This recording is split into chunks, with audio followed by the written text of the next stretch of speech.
Picture a copper pot the size of a small horse. Now fill it with corn mash so thick and so sour that the smell hits you from 40 feet away, like a warm fist pressed against the inside of your nose. Add smoke from a hardwood fire burning low and steady underneath it. Add the sound of something alive bubbling inside wooden vats in the dark room next door. A slow rhythmic churn like the earth itself is breathing.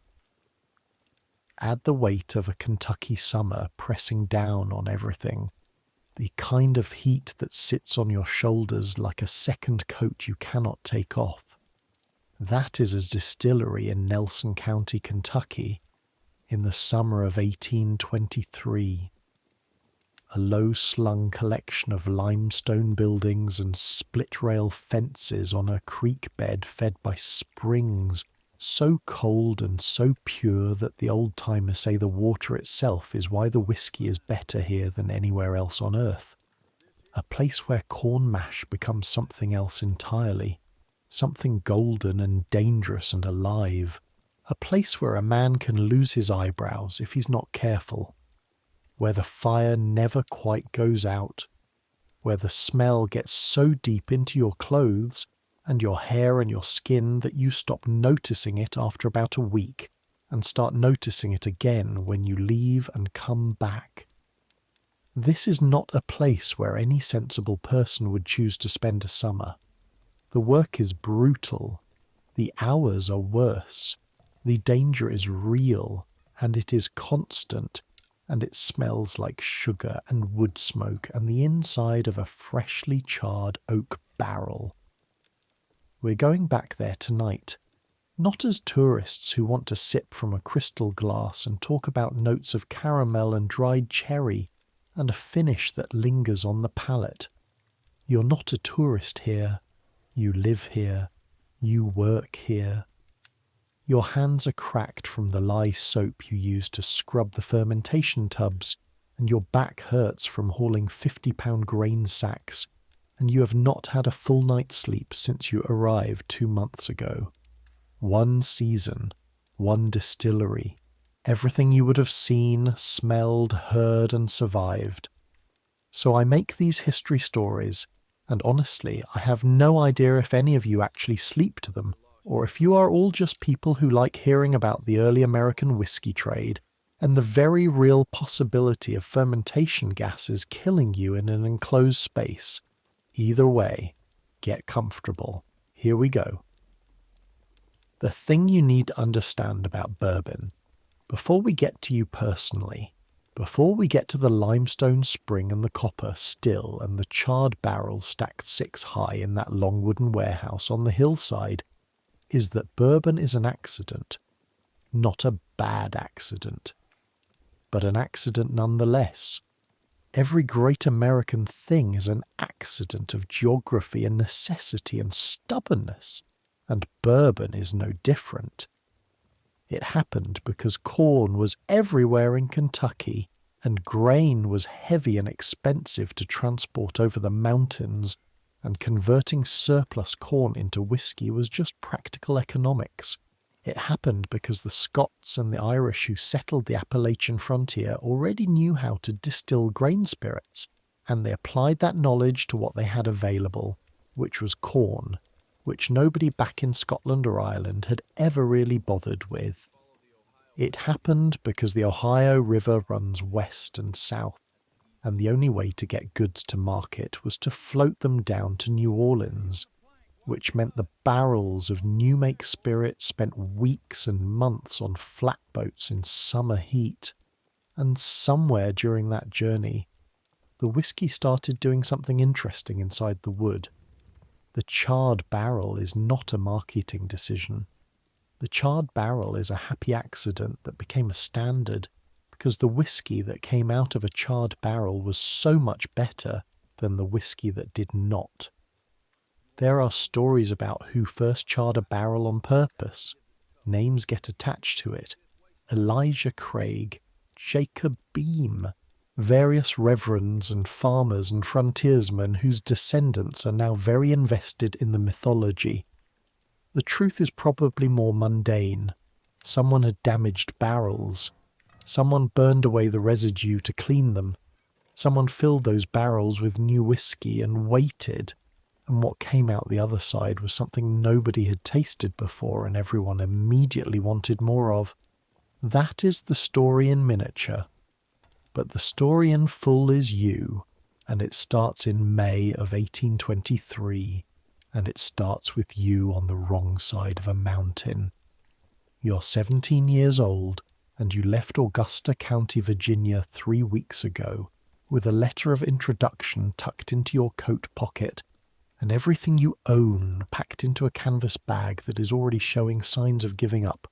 Your name is James Calloway.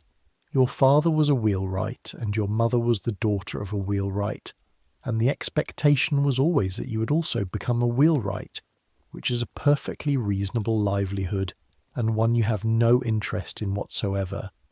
The letter is from your uncle, who knows a man who wrote to a man named Duncan McCrae, who runs a distillery in Nelson County, Kentucky, and who apparently is sometimes willing to take on a young man as a working hand, if the young man comes recommended and shows up before the summer mash season starts. You showed up 2 days late. The mountain roads were worse than anyone told you. The creek crossing outside of Lexington nearly took your bag and almost took you with it, but you showed up. That has to count for something. The distillery sits on a piece of ground that looks, at first approach, like an ordinary farm. There are cornfields stretching away to the south, already green and waist-high in the late May warmth. There is a barn. There are 2 hogs rooting around near the fence line. There's a house made of limestone blocks with a cedar shake roof, and a kitchen garden on the east side with onion tops and bean poles catching the morning sun. And then, further back, behind a stand of old hickory trees, there are the stillhouse buildings. You smell them before you see them. The smell is not what you expected. You expected something sharp and clean, the way spirits smell in small quantities, the way a doctor's bottle smells when he opens it to clean a wound. This is not that. This is alive. This is the smell of living things eating sugar and breathing out something warm and yeasty and faintly wrong, like bread that has been left too long in a warm room but kept going past the point where bread stops and something else begins. It is heavy and sweet, and underneath the sweetness there is an edge like vinegar, like something fermenting in a barrel in a hot cellar, which is almost exactly what it is. You stand at the edge of the property for a moment with your bag over your shoulder and your letter in your pocket, and you think, this is it. This is the thing you left Virginia for. This smell, this place, this chance. And then a man appears in the doorway of the largest stone building and looks at you with the expression of someone who's been expecting you and is already mildly disappointed that you exist. Duncan McCrae is 62 years old. He is not a large man, but he has the quality of seeming larger than he is, the way certain objects do when they are made from very dense material. He's maybe 5 feet 9 inches tall and built like a millstone, compact and heavy and immovable. His hair is white and cut close to his skull. His hands are extraordinary. Each finger is as thick as a tent peg, calloused so deeply that the skin has taken on a different colour than the rest of him. And when he wraps those hands around a barrel stave or a copper pipe or your arm to correct your grip on something, you can feel the years in them. 30 years of lifting and burning and cooling and tasting. Those hands know things that his mouth never bothers to say. His face is the face of a man who stopped finding things surprising around 1810. He looks at you across the farmyard for a long moment. Then he looks at your bag. Then he looks back at you. "You are late," he says. His voice is low and carries a trace of something Scottish. that has been mostly worn away by 30 years of Kentucky. Just a slight lilt in certain vowels, a particular way of emphasizing the first syllable of a word. The creek crossing, you start. I know about the creek crossing. I have crossed that creek 300 times and I have never lost 2 days to it. This is how you meet Duncan McCrae. You do not have a good response to this, so you say nothing. He looks at you for another moment. There is an assessment happening. You can feel it the way you can feel rain coming. He is deciding something. Can you lift 50 pounds? He asks. Yes, sir. Can you do it 40 times before breakfast? A pause. I will learn. Something shifts in his face, not a smile. Duncan McCrae's face does not produce smiles in the way that most human faces do. But something loosens slightly, like a knot that has been released a single turn. Put your bag in the loft, he says. Sleep is in the loft. Meals are in the house. You will eat when work allows, and you will sleep when work allows, and you will be at the still house every morning before the light is fully up. The pay is $2 a week, and a share of what you learn. Do not steal. Do not lie about what you taste. Do not tell me a run is good when it is not. He turns back toward the stone building. And for God's sake, wash that creek out of your clothes before you come into my still house. You smell like a drowned dog. That is your orientation. Welcome to Limestone Spring Distillery. Now get to work. The loft is in the barn as promised. It is a rectangle of rough-sawn timber boards roughly 16 feet by 12, with a pitched roof of cedar shingles above you, close enough to touch when you sit up, and a hay smell so thick and dry and clean after the road that you stop inside the door for a moment just to breathe it.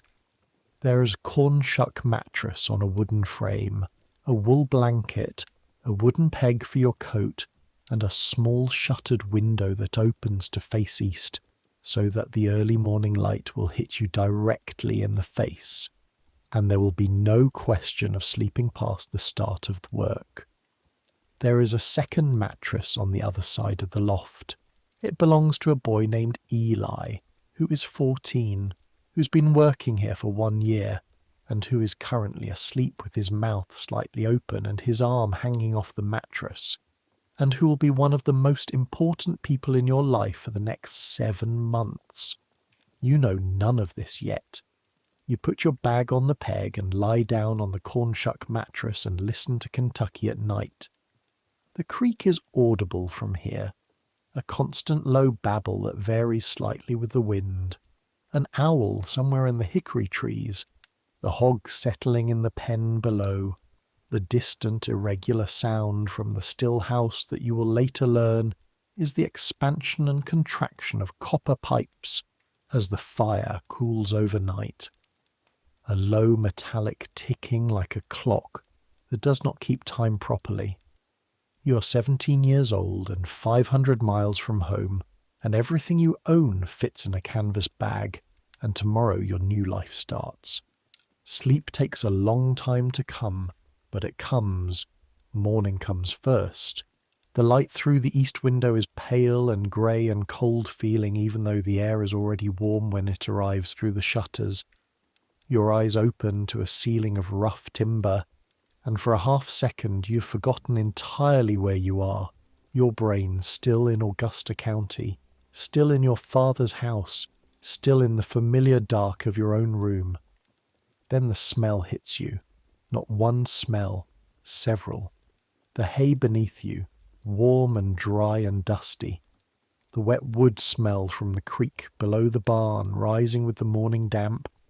And underneath all of that, drifting in through the window, the distillery smell from the night before, but changed somehow, overnight, heavier, sourer, more insistent. The fermentation tubs has been working all night while you slept. The corn mash has been breathing out its byproducts in the dark, and now those byproducts are hanging in the morning air over the whole property. It is not unpleasant. That surprises you. You expected unpleasant. Instead, it is just overwhelming. A total sensory occupation of your nose that crowds out everything else. And after 30 seconds of lying there breathing it, you realize you're already starting to get used to it. That is how it works with the distillery smell. It does not disappear. You just stop being able to detect it consciously, the way you stop hearing a creak after you've lived beside it for a week. You are awake, Eli says. He is already dressed. He's sitting on the edge of his mattress, pulling on a boot that has a hole in the sole, which he has dealt with by lining the inside with a folded piece of burlap. He does this with the matter-of-fact competence of someone who's been doing it for long enough that it stopped bothering him. Good, we're late. The sun is not up. Mr. McCrae is already at the still house. You sit up. Your back has opinions about the cornshuck mattress. You ignore them. What are we doing this morning? Grinding. Eli is standing now, jamming the boot heel against the floor. Wednesdays we grind. Corn comes in from the mill Tuesday. We sort it Tuesday evening. We grind it fine Wednesday morning before the heat gets bad. The mill grinds coarse. We grind fine. Mr. McCrae says the particle size matters. He looks at you. Do you know what particle size means? The size of the particles. Eli considers this. That is what I said when he told me. He hit me on the ear with a stave. This turns out to be a slight exaggeration. Duncan McCrae does not hit people with staves. But he does have a way of correcting misunderstandings that leaves a physical impression, a firm grip on your arm redirected, a hand pressed on your shoulder until you stop and look at exactly what he is pointing at. A measured silence that functions as a kind of pressure. You will learn to pay very close attention to Duncan McCrae, not because he frightens you, because he knows things, and the things he knows are worth knowing, and the only way to get them is to watch him carefully. This takes about 3 days to understand. The first day you mostly drop things and get in the way. Your feet on the barn floor are cold because the boards are cold, and you have not put your boots on yet, and the dew has come in under the door overnight and made the ground floor damp. The smell from the still house is getting stronger as the morning air moves, carrying it south along the creek bed and up through the gaps in the barn boards. You pull your boots on. They are still slightly damp from the creek crossing 3 days ago, and the inside seam on the left one has started to chafe your heel, and you're going to need to do something about that, but not right now. Now there is grinding to do. The grinding mill is not what you expected, which is a theme that will define your entire first month here. You expected a large mechanical device, something with gears. What you find is a hand-powered stone mill, 2 flat circular stones about 18 inches across, fitted one above the other in a wooden frame, with a wooden hopper on top and a trough below to catch the meal. The corn has already been cracked at the mill in town, cracked rough the way you would crack corn for animal feed, and your job this morning is to run that cracked corn through this smaller mill, set to a tighter tolerance, to turn the rough cracked pieces into something closer to a coarse flour. The top stone is turned by a wooden handle. You turn the handle, corn goes in the top, cornmeal comes out the bottom. That is it. That is the whole job. 45 minutes of turning and your arms know about it. The stone has a resistance that changes depending on how much corn is in the hopper. Full hopper, heavy going, your shoulders burning by the second turn. As the hopper empties, lighter, faster. A brief illusion of ease before you scoop the next batch in and the weight comes back. Eli works the other mill beside you. He's been doing this for a year. His turning is mechanical, economical, no wasted movement. His attention entirely elsewhere, watching a crow working its way along the fence line outside the mill house door. What happens to the meal, you ask? Cooker, Eli says. The big pot in the still house? That is the still. The cooker is different.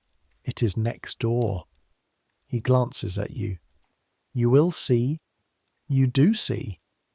When the grinding is done and the meal is in its bin and your arms are doing that particular hot wire vibration that means you have used muscles you did not know you had, Duncan McCrae appears in the mill house door and says one word.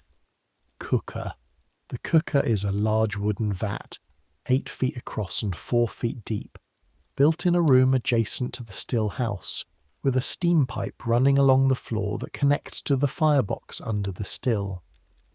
It is already half full of hot water when you arrive, the surface of the water moving slightly with the heat, steam rising in lazy tendrils in the morning air that is already starting to warm.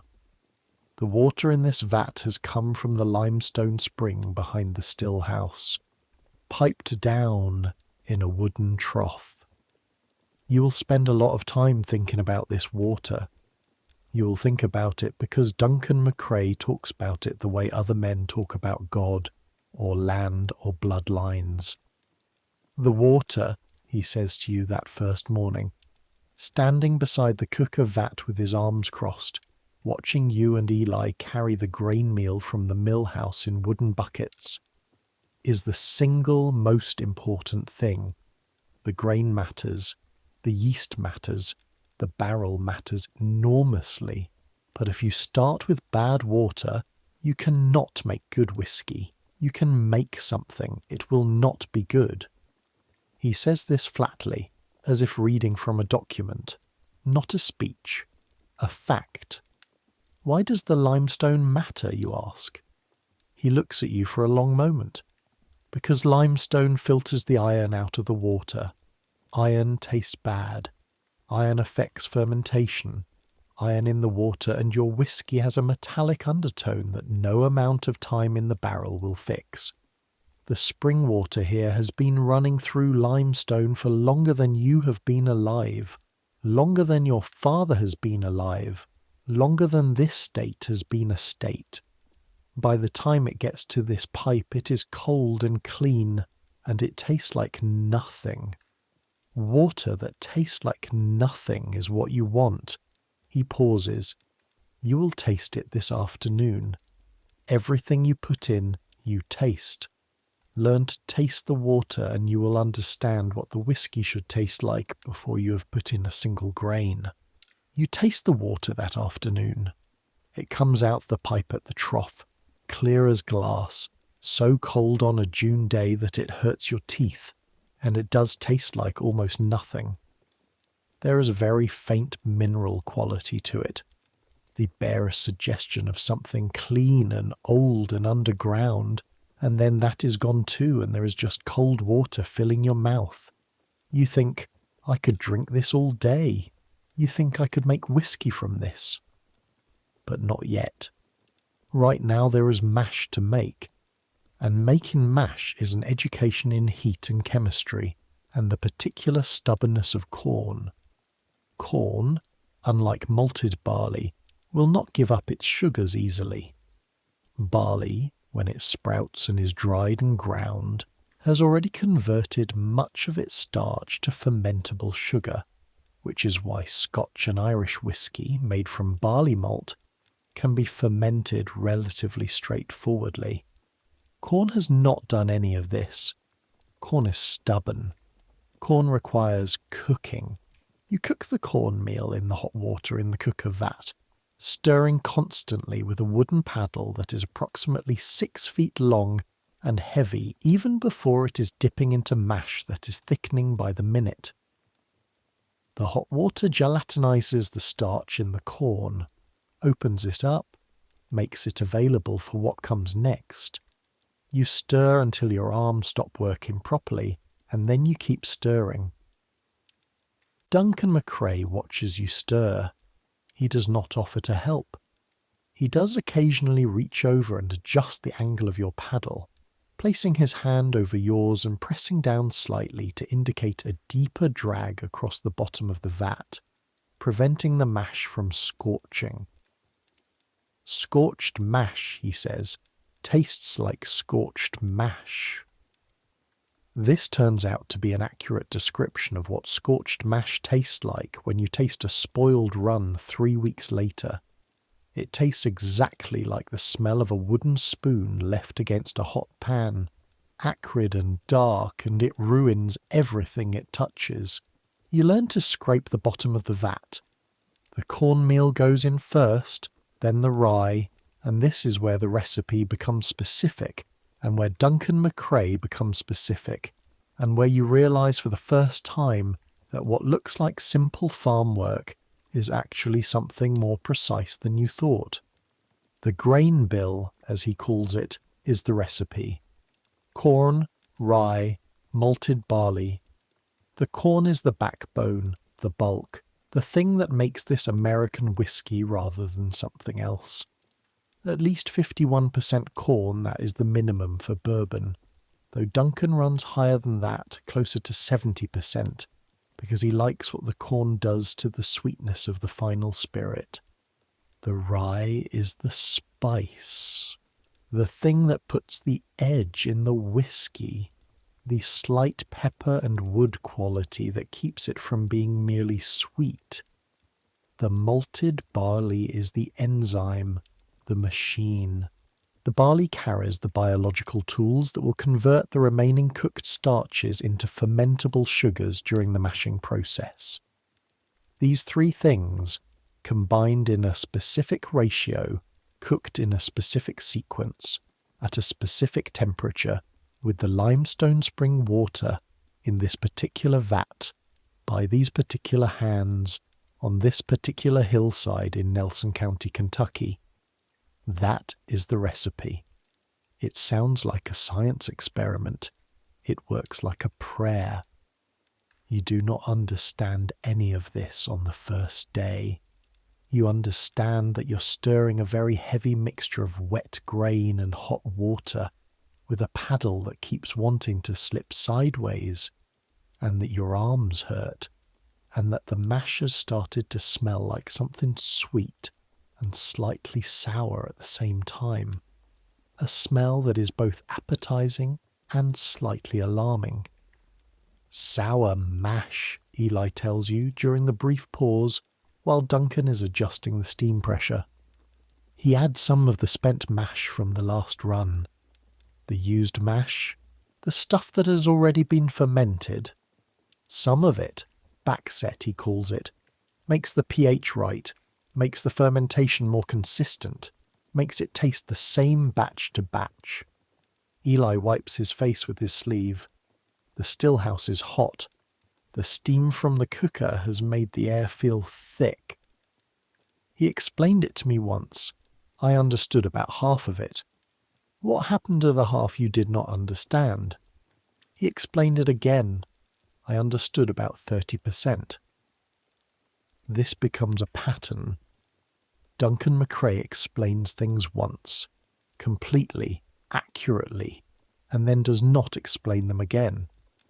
You either got it or you did not, and if you did not, you need to watch more carefully and ask better questions. His explanations are not long. They are dense. They contain information compressed to its most essential form and delivered without ceremony. You spend a lot of evenings in the loft with Eli going over what Duncan said that day and trying to reconstruct it between you. Eli has been there a year and knows the practical sequence of everything. You're better at holding the words Duncan uses when he explains something. Together you do all right. By midday the mash is cooked, and it is too hot to ferment, and it must cool before the yeast goes in.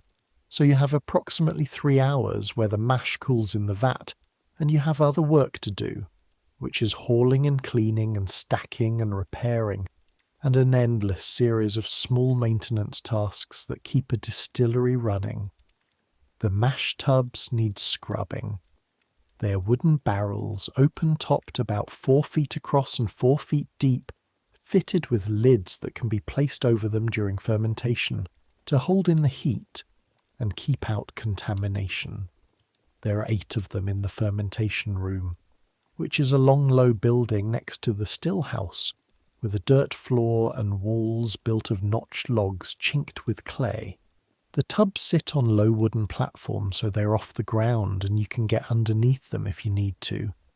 They smell like the inside of something that has been digesting grain for a long time. They smell, in fact, like the working insides of a living thing, which is more or less what they are. Scrubbing them with lye soap and river water and long-handled brushes is not pleasant work. The soap is caustic, and it finds every crack in your skin and makes them burn. Your hands are cracked from the road and from 3 days of work you're not used to, and the soap goes into every crack and stays there. But the tubs must be clean. Contamination in the fermentation tub means contamination in the final spirit. Off flavours, bacterial infections, a whiskey that tastes wrong no matter what you do to it afterward. Duncan McCrae is religious about the cleanliness of his fermentation vessels. He will scrub a tub himself if he is not satisfied with your work, which he demonstrates once in the first week, with a thoroughness that is both impressive and faintly humiliating. You do not let him do it again. The yeast goes in when the mash has cooled to around 80 degrees, which you assess by putting your forearm in the mash up to the elbow. If it feels like warm bath water, it is right. If it burns, it is too hot. If it is merely cool, you have waited too long and need to heat the still house a bit more. The yeast is not something you buy, not here. Duncan maintains his own yeast culture, a liquid starter that lives in a small ceramic crock in the coolest corner of the still house, fed and tended the way a farmer tends livestock. This yeast has been in his family, he tells you once, for 40 years. He brought it from Pennsylvania when he came to Kentucky, his father's yeast before that. The yeast, he says, handing you the crock to smell, is the most important ingredient that most people forget to talk about. You smell it. It smells like bread beginning to go wrong, sour and alive and slightly fruity underneath. Most people, when they talk about what makes a bourbon taste the way it does, they talk about the grain and the barrel, and those things matter. But the yeast is what creates the flavour compounds during fermentation. The yeast is eating the sugar and breathing out alcohol and carbon dioxide, yes, but it is also producing congeners, esters, aldehydes, organic acids, all the things that are not ethanol but that travel through the still with the ethanol and end up in the final spirit. The yeast species, the yeast strain, the particular culture you use, these things create flavour before the grain gets involved, before the barrel gets involved. He pauses. He looks at the crock. Every distillery that thinks its whiskey is unique because of its grain bill or its water is probably right.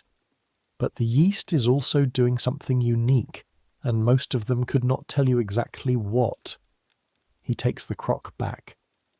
The conversation is over. You stand there for a moment, your nose still full of that alive, sour smell, and you think about 40 years. You think about a yeast culture older than Kentucky statehood, older than the country in its current form, riding from Pennsylvania in a ceramic crock in the back of a wagon, surviving the mountain crossings and the river fords, finding a home in this limestone valley and doing what it has always done, eating sugar and breathing out the beginning of something. It seems important that something so small should have such a long story. The yeast goes into the cooled mash, and the lids go on the fermentation tubs, and now you wait. You do not stop working. There is always something to do at the distillery, but the mash is in the tubs, and the yeast is working, and the slow, irreversible process of fermentation has begun. For the next 3 days you can hear it. The fermentation room has a particular sound during an active ferment. It is a sound you have never heard anywhere else. A rhythmic subsonic push of carbon dioxide bubbling through the mash. A low, almost musical churn that you feel more in your chest than hear with your ears. If you put your ear against the wood of a fermentation tub during an active ferment, you can hear the individual bubbles rising through the dense liquid, a continuous low crackling like rain on a wooden roof, except it is coming from inside, from the mash itself, from a billion invisible organisms doing what they were made to do. Eli sits with his ear against a tub for 10 minutes one evening, just listening. "What do you hear?" you ask. He considers for a moment. "The whiskey being born," he says. He is 14 years old, and this is possibly the most accurate thing you hear anyone say during your entire time at Limestone Spring Distillery. You do not tell him that. It might go to his head. The ferment runs for 3 to 4 days in summer. The mash goes in smelling like hot grain porridge. It comes out smelling like something that has crossed a line, sweet and sour and sharp. A low-alcohol beer that burns your nose if you inhale too deeply. The colour has changed too, darkened slightly. The surface gone from the dull beige of cooked corn to something with movement in it. Alive-looking, slightly frothy at the edges where the carbon dioxide is still working its way out. This fermented mash is called the distiller's beer. It is not something you would want to drink, or at least not something you would seek out. It is rough and thick and approximately 8 to 10% alcohol, depending on how well the fermentation went, depending on the temperature in the fermentation room, depending on 100 small variables that Duncan tracks in a ledger book he keeps in the still house. He writes in that ledger every day. Not long entries, date, mash bill, grain weights, yield measurements, fermentation temperatures, still temperatures during the run, final spirit volume, final spirit strength, and in the margin beside each run, a brief qualitative note in a handwriting so compressed and efficient that it is almost a code. Good run, hearts clean. Off note in tails, check water temp. Third batch this season, consistent.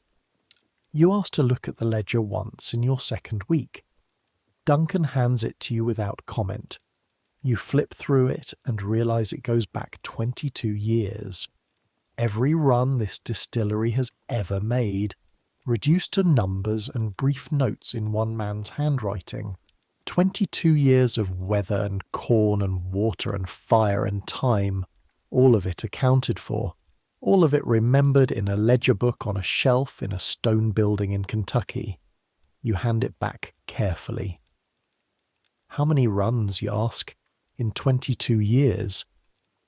Duncan takes the ledger. 714. That is a lot of whiskey. It is a living, he says, and puts the ledger back on the shelf. Now the fermented beer goes to the still, and the still is the thing. The still is what you have been waiting to see since you climbed the wagon in Virginia and headed west. The still is where the magic happens, or where the chemistry happens, which in this particular case amounts to the same thing. The still at Limestone Spring is a copper pot still, a design that goes back hundreds of years through Scotland and Ireland and further back than that. Back to Arabic alchemists who were not trying to make whiskey, but were nonetheless working out the same fundamental physics. It is shaped like an enormous onion, a rounded belly that swells down from a narrow neck, sitting over a firebox built from limestone blocks, where a hardwood fire burns in a controlled way that requires constant attention. The neck of the still rises to meet a curved arm. The line arm, that exits through the stillhouse wall and connects to a coil of copper tubing that runs through a cooling chest full of spring-fed cold water. The whole assembly, still plus arm plus worm plus cooling chest, is approximately 12 feet tall at its highest point and represents more money than you'll make in several years at $2 a week. You know this because Duncan tells you, and because copper in 1823 Kentucky is expensive, and this particular still is his most valuable possession, and you will treat it accordingly. The first rule of work in a still, he says on the morning of your first run, standing beside the cold still with his arms crossed, is that you are not smarter than the still. The still knows what it is doing. You are there to listen to it and respond. Do you understand? I think so, you say. You do not. You will understand it by the end of today. He is not wrong. The fire goes in the firebox first. This is not a roaring fire. This is a precise fire, built from split oak, laid in a specific pattern that creates sustained, even heat underneath the belly of the still. Too much heat and the mash in the still scorches, and the resulting spirit tastes burnt. Too little heat and you get poor vapor pressure, and the distillation goes slowly and the spirit comes over thin and weak. The fire must be tended the way you tend a sick person's fever, watching it, adjusting it, never letting it get away from you. Duncan does the fire the first time. You watch. You watch the way he places the wood, the angle of the splits, the positioning relative to the centre of the firebox. You watch the way he adjusts the damper on the side of the firebox to control the draft. You watch the way he listens to the fire, holding very still for a moment with his head slightly tilted, reading something in the sound of the burning wood that you cannot yet read. Later you'll be able to hear the difference between a too hot fire and a correct fire just from the sound. The too hot fire has a particular roar to it, a kind of urgency that means you need to pull a split or adjust the damper. The correct fire sounds settled, patient, like it has enough to do and knows how long it will take. This takes months to learn. On the first morning, you just watch. The beer goes into the still through a hatch in the side of the belly. You pump it in by hand, using a leather pump that Eli operates while you hold the hose steady. 6 batches of fermented beer from the 6 tubs that have completed this round's fermentation. The still fills slowly. The weight of the liquid is something you can hear in the sounds of the copper flexing slightly as the load increases. When it's full, the hatch goes back on, sealed with a flour paste bung, and you wait for the fire to do its work. The waiting is not passive. You are watching the temperature.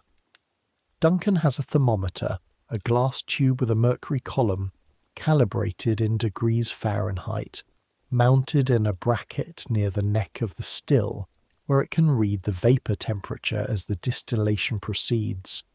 This is not a common item. This thermometer represents a particular kind of practical investment. The investment of a man who believes in measurement. The mash in the belly of the still heats slowly. At first, nothing appears to happen. The firebox crackles. The still sits. You can hear the liquid shifting inside the copper as it heats, a low gurgling that starts quietly and increases as the temperature rises.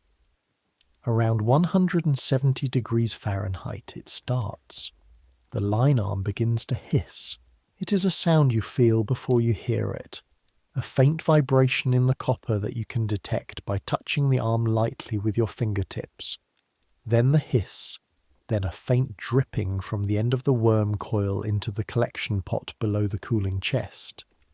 The first liquid that comes off the still is not something you want. This is the foreshots, the first fraction of the distillate, concentrated with low boiling compounds, methanol, and acetaldehyde, and various other things that taste wrong and can hurt you if you drink enough of them. The 4 shots go to waste. Duncan collects them in a separate bucket without touching them to the main collection. How do you know when to switch over, you ask?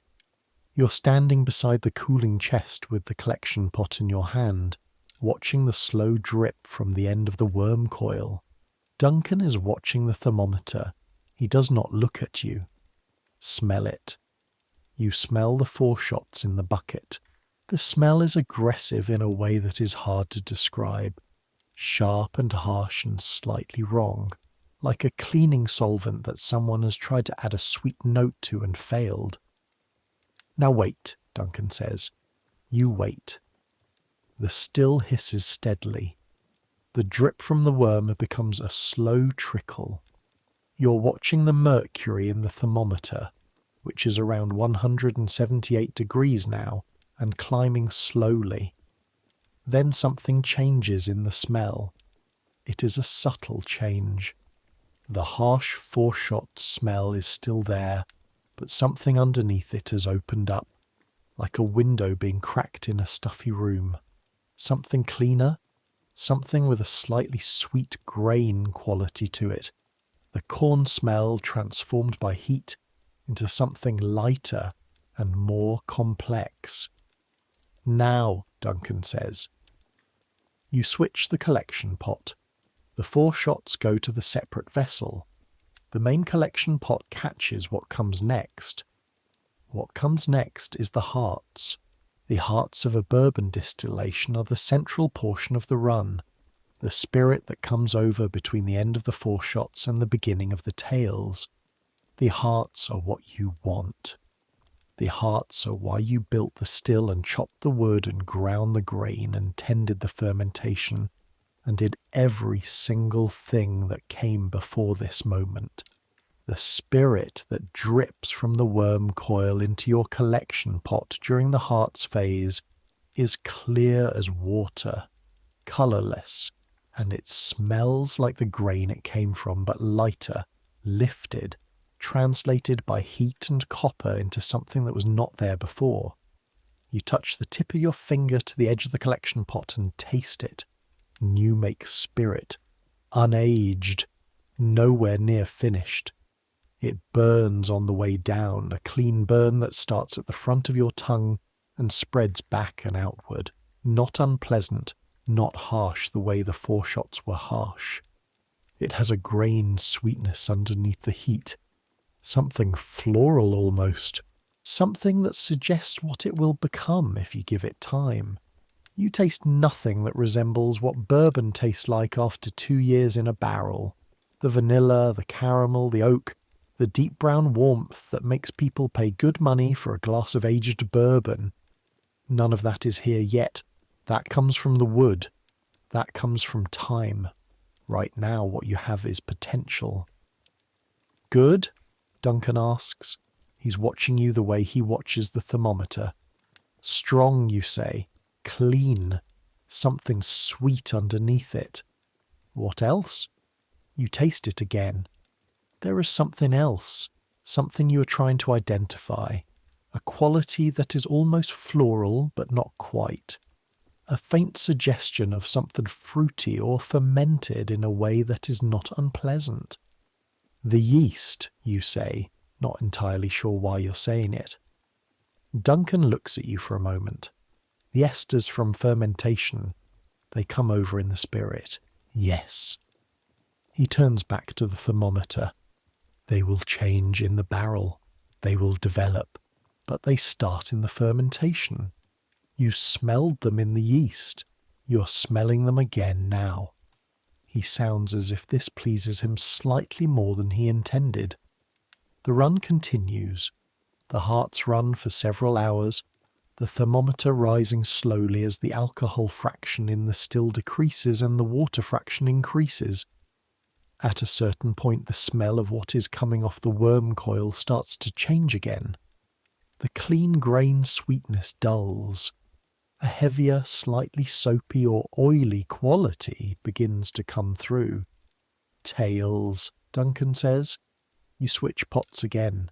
The tails fraction goes to a separate vessel. The tails contain heavier, later boiling compounds, fusel alcohols and other congeners that can be recycled into the next distillation to increase yield, but that in too high a concentration make the whiskey harsh and unpleasant. What remains in the collection pot from the Heart's Cut is approximately 15 gallons of clear spirit at roughly 65% alcohol, 130 proof, 15 gallons, from 30 gallons of beer, which came from 12 gallons of mash before fermentation. You do this calculation in your head and then do it again because the yield seems low. We lose most of the water, Duncan says. He has noticed you doing the arithmetic. The bulk of what goes into the still comes out again as waste. We are extracting the alcohol and the flavour compounds. The water goes back to the creek. The spent grain goes to the hogs. He gestures toward the pen where the two hogs are rooting around in a pile of what is, you now realise, yesterday's spent grain mash. The hogs grow fat, he says. They make good eating. Nothing is wasted. The 15 gallons of heart spirit goes into a holding vessel to rest while you set up for the second distillation, which is called the doubler run in some operations, which concentrates the spirit further and cleans it up. Duncan runs his spirit through a copper doubler, a smaller still-like vessel that takes the low wines from the first distillation and runs them again to bring the strength up and the off notes down. After the doubler, the spirit is around 67% alcohol, 134 proof, clear as river water, smelling like grain and copper and something almost honeyed. Now it needs to go in a barrel. This is where the character of bourbon comes from. Not the grain, not the still, the barrel. The barrels are made by a cooper in town, a German-descended man named Heinz, whose shop is on the main street in Bardstown, and whose family has been making barrels for 2 generations. Duncan's barrels are white oak, American white oak from trees that have been growing in the Kentucky hills for decades, felled in winter when the sap is down, split along the grain rather than sawn across it, stacked and air-dried for 2 years before a stave is touched by a barrel maker's tools. You don't know most of this until Duncan takes you to Heinz's copperage one afternoon in July.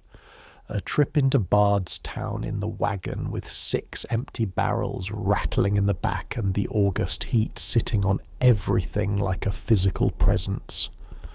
The copperage is a long, low building that smells when you step inside like sawdust and wood shavings and something hot, a baking bread quality that comes from the barrels currently toasting over their trussing fires. It is the most complicated smell you've encountered in Kentucky, layered and woody and slightly sweet, and it makes you stop just inside the doorway to take it in. Heinz is a broad man, maybe 50, with forearms that make Duncan's look modest. His hands wrap around a barrel stave the way yours might wrap around a broomstick. He speaks with a slight German accent, the consonants slightly harder than they would be from a native English speaker, and he has the focused proprietary manner of a craftsman who has spent his life being underestimated and has stopped bothering to correct it. A barrel is not a simple object. This is something you do not appreciate until you watch Heinz working, selecting staves with his fingertips, feeling the grain, rejecting 2 out of every 5 he picks up, the rejected staves going back to the pile without ceremony. "What is wrong with those?" you ask him. He does not look up. Short grain. Too many rings too close together. This wood is going to split when it expands and contracts with the seasons. I sell a barrel that splits in a rickhouse. Duncan loses a year of whiskey. I sell a barrel that holds, Duncan comes back. Very simple calculation.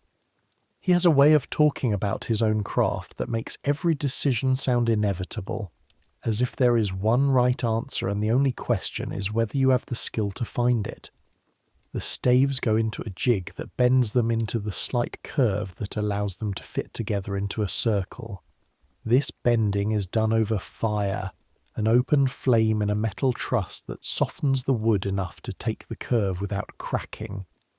You can watch the wood change as it is heated, the slight sheen of moisture coming to the surface, the fibres becoming temporarily pliable, then setting as they cool.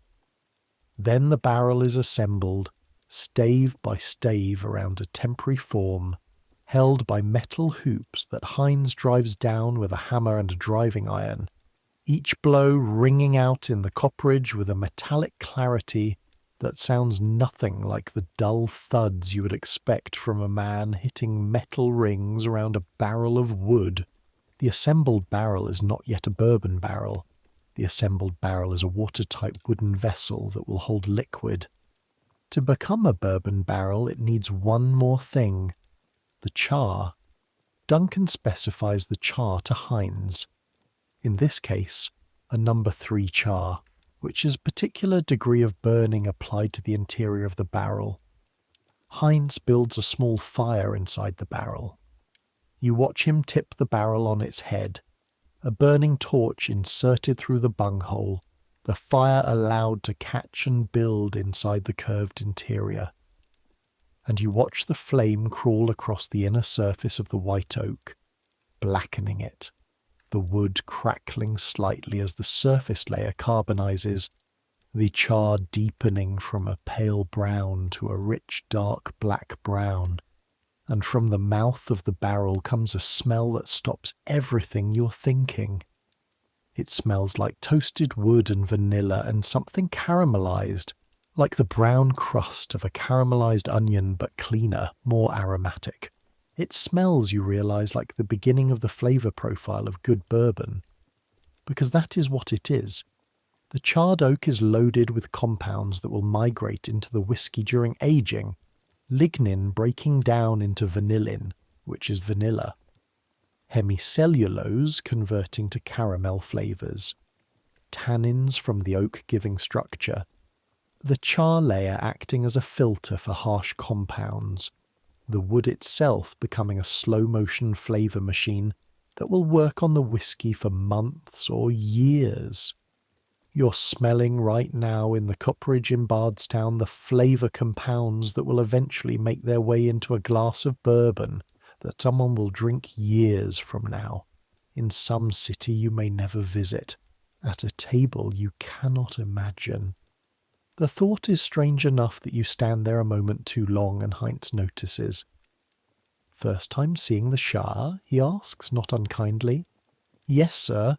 He tips the barrel upright, extinguishing the interior flame, examines the char through the bunghole with the casual expertise of a man who's done this several thousand times.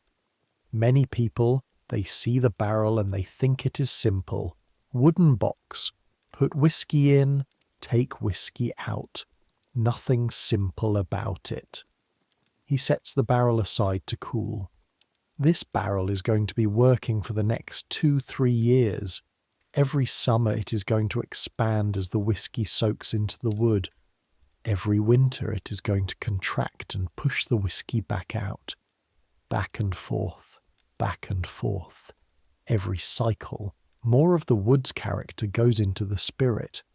More of the spirit's raw edges get filtered out through the char. He looks at you. The barrel is not a container. The barrel is an instrument. He pauses. I make instruments.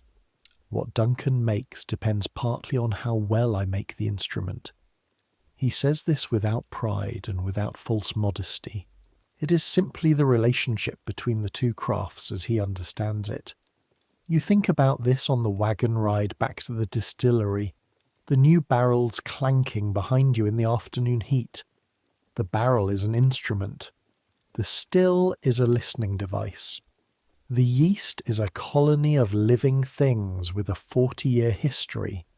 The water is the voice of limestone and time. Every element is a participant in something larger than any single element. The whiskey that will eventually come out of these barrels will be the result of a collaboration between geology and biology and craftsmanship and patience. And the human beings involved are less the authors of that collaboration than they are the people responsible for not getting in the way of it. Duncan would not say it that way. He would say, put clean mash in a good still and then get out of the way of the barrel, which amounts to the same thing. The spirit goes into the barrel at 62.5% alcohol, no higher, by Duncan's choice and by the emerging standards of the trade. The bung goes in. The barrel is rolled by hand, two of you working together, Eli at the back and you at the side, guiding it up a pair of wooden rails into the rickhouse. The rickhouse is the aging warehouse, the place where time does its work. It sits on the hillside above the distillery, a long low building of sawn timber, open to the air on all sides through gaps in the siding, built to let the Kentucky climate work on the barrels inside. That climate, with its wide temperature swings between summer heat and winter cold, is critical to the aging process. A Kentucky summer can push temperatures inside a rickhouse to over 100 degrees Fahrenheit, hot enough to drive the whiskey deep into the wood, opening the grain, extracting colour and flavour. A Kentucky winter pulls the temperature back and the wood contracts and the whiskey returns from the wood changed, carrying something of the oak with it. The barrels at the top of the rickhouse age faster. They're closer to the heat in summer. The barrels at the bottom age slower, more gently. Duncan uses this intentionally, placing different batches at different levels depending on what he wants from them, using the building's own thermal dynamics as part of his recipe. You help roll barrels up to the third level one morning in late June, and by the time you have gotten the fourth barrel up the ramp, you're soaked in sweat, and the tendons in your hands feel like they're being slowly unwound from the spools they're wound on. A 50-gallon barrel full of whiskey weighs approximately 400 pounds. Rolling it up 3 levels of a rickhouse is not something you get good at quickly.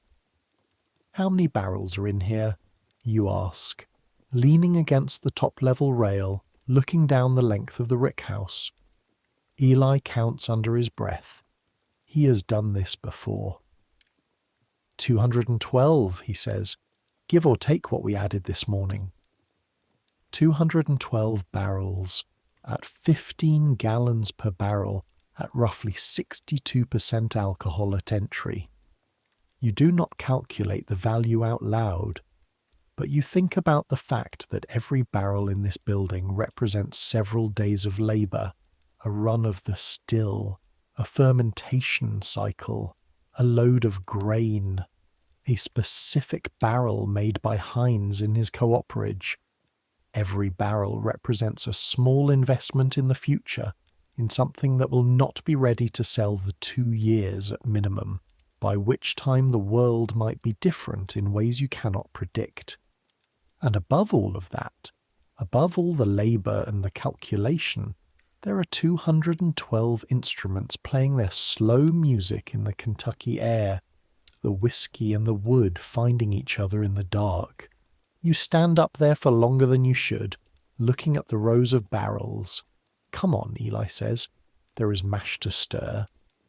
There is always mash to stir. The summer deepens. The corn in the fields south of the distillery grows tall, the silk appearing in early July, the ears filling out through the hot weeks, the smell of the ripening corn mixing with the distillery smell into something that is purely Kentucky, a smell that you begin to understand is only here, only on this land, only in this combination of geography and chemistry and history. You learn things. The learning is not organized. It does not happen in lessons. It happens the way practical knowledge always happens, through repetition and error and the occasional very direct correction from Duncan McCrae. You learn the difference between a good fermentation and a stuck fermentation. And you learn this by causing a stuck fermentation in the 3rd week of July, when you add the yeast to mash that is still slightly too hot, killing most of the yeast culture before it can get started. The mash sits in the tub for 2 days without activity. Duncan identifies this immediately on inspection, identifies the cause without asking you what happened, and dumps the mash without comment. 2 days of fermentation labour, 4 gallons of yeast culture, approximately 40 pounds of grain, gone. He does not dock your pay. He does not lecture you. He simply moves on to setting up the next fermentation, and this time he stands beside you while you add the yeast, and watches the thermometer, and watches your face, and does not speak. But the silence is of a particular quality that communicates everything a lecture would have communicated. You never add yeast to hot mash again. You learn the difference between a clean copper still and a dirty one by tasting the spirit from a run, where you let the still go too long between cleanings. The difference is in the spirit, a slight metallic edge that was not there in the clean still runs, a hardness underneath the grain notes that makes the spirit less pleasant to taste and will never fully age out of the final whiskey. You clean the still with a thoroughness that surprises you, given how you feel about cleaning in general. But there is something clarifying about understanding exactly why the cleaning matters, exactly what happens if you do not. The still's cleanliness is directly connected to what the whiskey tastes like. You're not cleaning the still for abstract reasons. You're cleaning it for the person who will drink this whiskey in 2 years. That person is hypothetical, but they are real in the sense that they will exist, and they will taste what you either did or did not do, and you find that this matters to you in a way you did not expect. Eli notices this. You think about it too much, he says one evening. You're both in the loft, too tired to sleep, lying on your mattresses staring at the ceiling. The creak is audible below. The still house is quiet. Think about what too much? The whiskey, what it is going to taste like, who's going to drink it? He turns his head to look at you. You do this thing where you get quiet at the still, and you are clearly thinking about something that is not the fire. Is that not good? Thinking about what we are making. Eli considers this. He is 14, but he's had a year of Duncan McRae's education, and his thinking is sometimes more precise than you would expect. Mr. McRae thinks about the process, Eli says. He thinks about whether the fire is right and whether the cut is right and whether the fermentation temperature is right. He does not think about who is going to drink it. He says thinking about the end product while you are making it is how you get sentimental about the thing instead of paying attention to the thing. You lie there thinking about this. That is probably right, you say. Yeah, Eli says, but I also think about who is going to drink it. I just do not tell him. Outside, an owl calls. The creek babbles. Somewhere in the still house the copper ticks as it cools. You're both asleep within 10 minutes. The end of July brings the first trip to town. Bardstown is approximately 5 miles from the distillery, a journey that takes an hour by wagon, on roads that vary between packed dirt and mud depending on recent rain. It is the county seat of Nelson County, a small but prosperous town with a courthouse, 3 churches, a dozen or so stores and taverns and workshops, and a population that includes most of the commercial and social life of this part of Kentucky. Duncan goes to town approximately once a week, usually on Thursday mornings when the market day brings in farmers from the surrounding countryside, and when his suppliers and buyers are most likely to be available. You go with him for the first time on a Thursday in late July. sitting on the wagon seat beside him in the early morning, the heat already building though the sun is barely an hour up. The town, when you reach it, is louder than you expected. Not city loud, not the roaring chaos of a city, but louder than you have been in since leaving Virginia. There are people and horses and wagons and livestock being moved through the main street, and vendors calling out from doorways, and somewhere in the direction of the courthouse, a hammer is ringing against something metal with a steady, patient rhythm. Duncan moves through all of this with the unhurried certainty of someone who's done it many times, and whose mind is already 3 conversations ahead.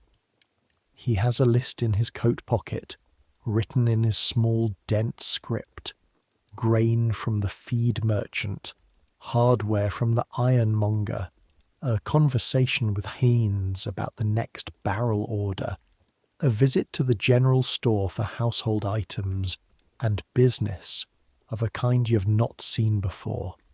There is a tavern called the 3 Stars on the north side of the main street, a 2-story building of brick with a long porch where men are already sitting in the morning heat, hats pushed back, cups in hand. You're not going to drink.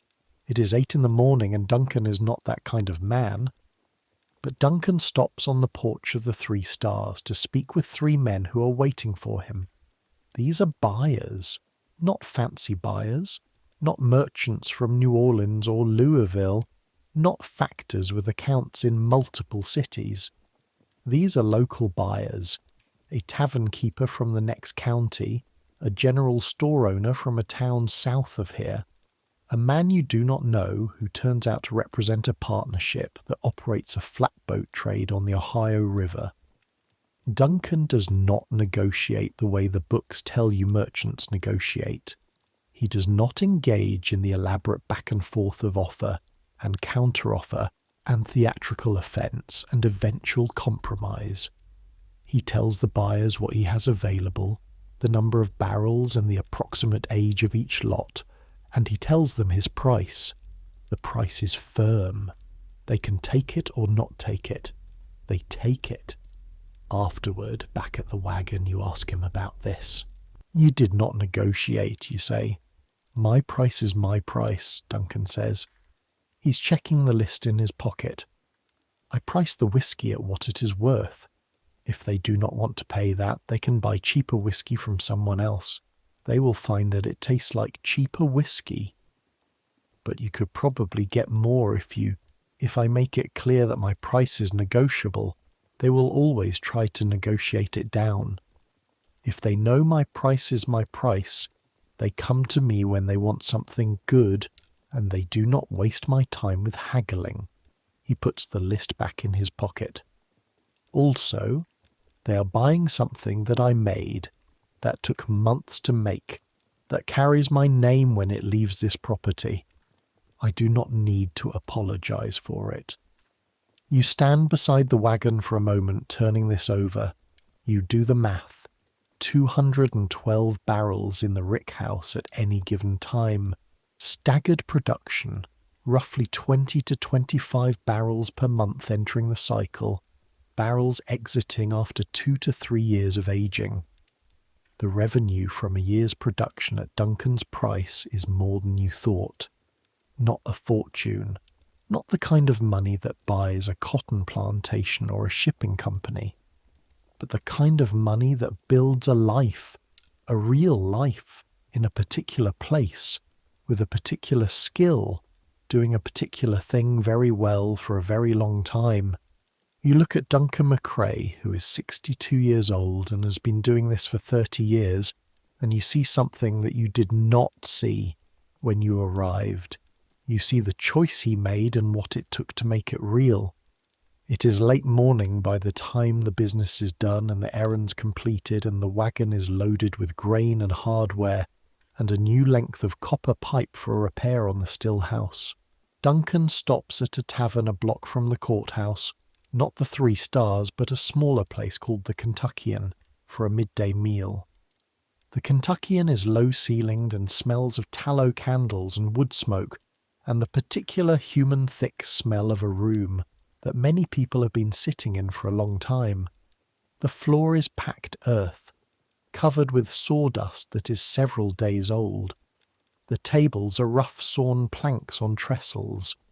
The food is simple, salt pork and beans and cornbread so fresh it is still steaming, with water to drink and apple cider for those who want something more. You eat quickly, the appetite of someone who's been doing physical work since before dawn, and when the plate is empty, you sit back and look around at the room. There are maybe a dozen people in here, farmers mostly by their clothing and hands, 2 men in better clothes who might be lawyers or merchants. A man comes through the door from the back of the tavern, carrying a wooden tray with several cups on it, and when he sets the tray down on a nearby table, you smell what is in the cups. Bourbon. Older bourbon. The kind that has some colour to it, some amber warmth. Not the clear new-make spirit from the still. Something that has been in wood. The smell in this dark room has a quality that makes you understand something you've been trying to put into words since you started at the distillery. The grain in the barrel, over time, in the Kentucky weather, has become something it was not, has become something that smells warm even when it is not hot, has become something that carries the suggestion of fire and wood and sweetness and something almost spiced, all at once, all together, none of them dominating, all of them present. It smells, you think, like what a place smells like when it becomes home. Duncan is watching you. You smell it, he says, not a question. Yes. What does it smell like? You think for a moment. The rickhouse, you say, but transformed. The way the still transforms the mash. Something happened between the barrel and that cup. Duncan picks up his water cup and drinks. Something happened between this place and somewhere else, he says.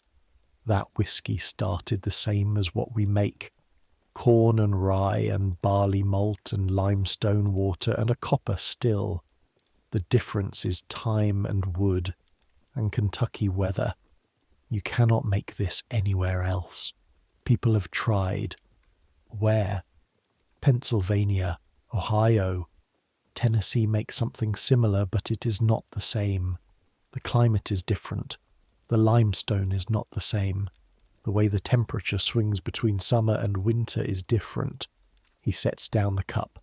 Something about this particular patch of earth, the water, the grain that grows here, the particular character of Kentucky white oak, the way the summers burn and the winters bite, all of it together makes something that cannot be made somewhere else.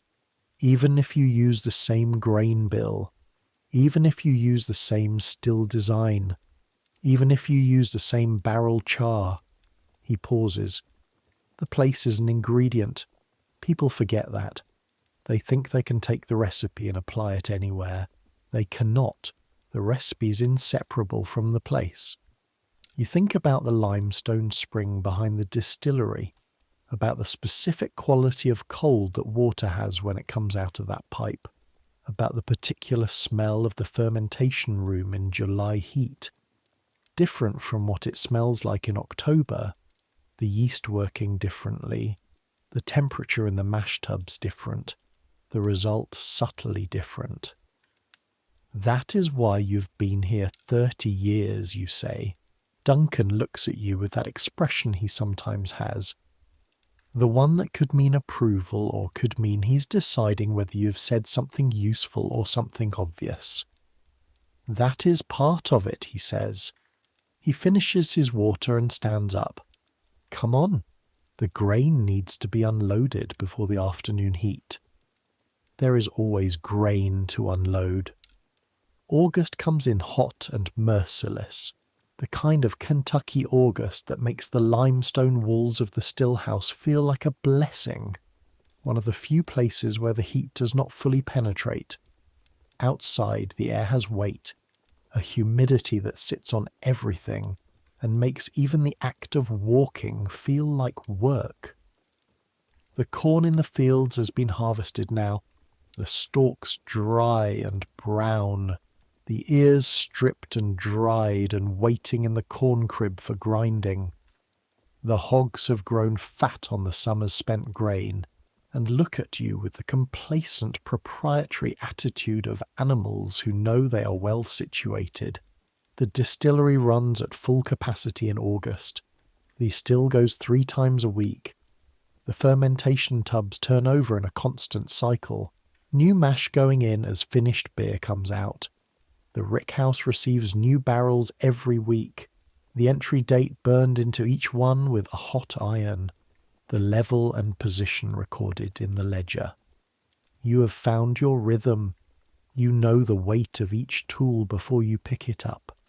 You know the smell of the still house at each stage of a run.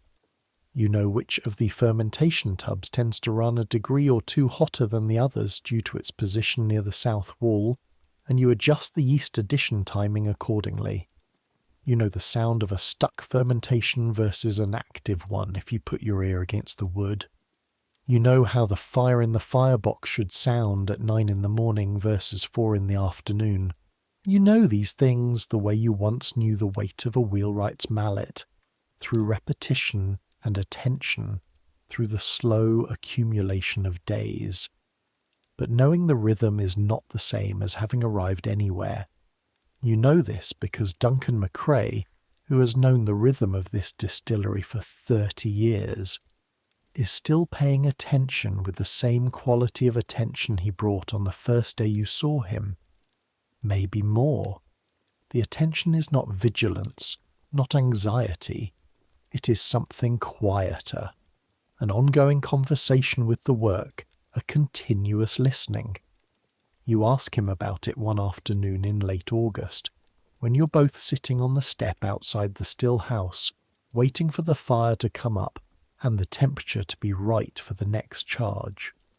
You never stop watching the thermometer, you say, even now, after 30 years. Duncan does not answer immediately. He's looking at the smoke coming from the still house chimney, reading something in the colour or the movement. The still does not know how long I've been watching, he says finally. The mash does not know. The yeast does not know. A pause. Every run is the first run from the point of view of the materials. If I think I can coast on 30 years of experience, the next batch teaches me otherwise. He stands up. The fire is ready. Skill is attention maintained over time, he says. The moment you think you do not need to pay attention anymore is the moment you stop being skilled and start being lucky, and luck runs out. He goes back into the still house. You follow, and you watch the thermometer, and you pay attention. The first week of September brings the event you have not been prepared for. It starts with the sky. You notice it on a Tuesday evening coming back from the creek with a bucket of water for the morning mash. The sky to the southwest has a colour you've seen before in Virginia when storms came off the mountains. A yellowish-green light that is not natural, a quality of air pressure that makes your ears feel slightly blocked the way they feel at high altitude. The clouds on the horizon are building in the way that serious storms build, not the casual afternoon thunder that Kentucky produces all summer, but something more organised, a dark wall of cloud that is moving with intention and speed. Duncan is already outside, looking at the same sky. "Creek's gonna come up," he says. "How much?" He looks at the sky for another moment. His face has an expression you have not seen on it before. Not fear exactly. Something more calculated. A reassessment. "Enough," he says. He turns back to the distillery. "Get the grain stores off the floor of the mill house. Everything that is in sacks, stack it on the shelves, or move it to the second level of the barn. Check the rickhouse doors are latched. Pull the drainage channels clear." He is already moving as he says this. Eli, he calls. Eli appears from the fermentation room. Stop the current fermentation, put the lids on, seal them with the flour paste. We are in the middle of stop it. The fermentation can wait. The still house cannot flood. This is the first time you've heard something like urgency in Duncan McRae's voice. Not panic. Not quite. But a compression of his usual measured deliberateness into something faster, more direct. You run. The mill house first. You and Eli work together, lifting the grain sacks off the floor. 2-man carries on the heaviest ones, stacking them on the wooden shelving that lines the south wall. The shelves go up 6 feet. You stack them to 5. Your hands are slipping on the burlap because you are sweating. The humidity has spiked in the last hour. The air feels thick with water that has not fallen yet. Outside, the light has gone strange. The greenish quality has deepened. The wind, which was coming from the south all day, has shifted, coming from the west now and building steadily, the hickory trees outside the mill house door swaying in long arcs. The first drops of rain come when you are carrying the 3rd barrel of malted barley to a higher shelf in the barn. They are large drops, widely spaced at first, hitting the barn roof with isolated impacts that you can hear clearly over the wind. Then more. Then the spaces between the drops close up and the sound becomes continuous, a rushing white noise of rain on the cedar shingles above your head.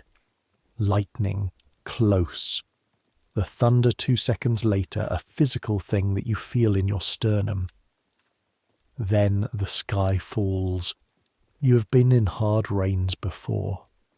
Nothing about growing up in Augusta County leaves you unprepared for Virginia thunderstorms, which can be severe. But this is a different category. This is not a thunderstorm. This is a deluge. Water falling with a force and a density that makes standing in it feel like standing under a waterfall.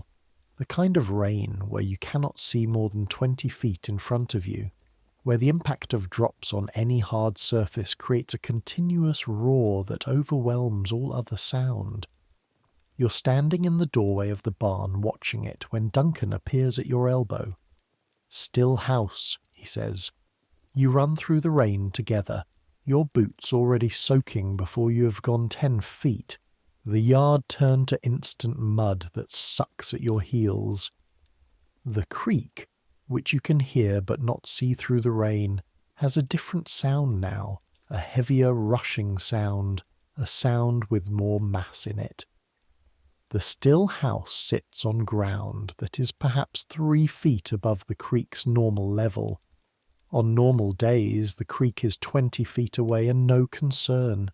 On days like this, Duncan explains with the matter-of-fact quality of someone who's been through this before, the creek can rise 8 to 10 feet in under an hour given sufficient rainfall upstream. The still house floor needs to be clear. The firebox needs to be fully closed. The copper pipes need to be disconnected at their lowest joints so that if water does come in, it can drain back out rather than being trapped in the plumbing. The spirit in the holding vessels needs to move to higher ground. The barrels in the rickhouse, you ask? The rickhouse is uphill. The rickhouse is fine. He's connecting the still house drain while he says this, pulling back a wooden plug in the floor that allows water to exit rather than accumulate. The still house is the concern. You work by lantern light now, the storm having turned early afternoon into darkness. The rain on the still house roof is the loudest thing you've ever heard in an enclosed space, drowning out the sound of your own voice when you try to call something to Eli, who is 12 feet away.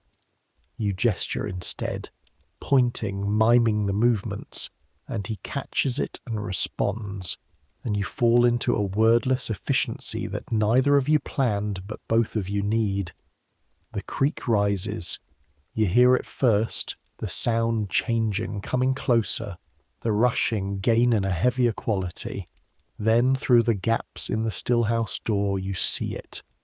Water across the yard, maybe 2 inches, moving quickly, clear at first, then immediately brown with suspended soil.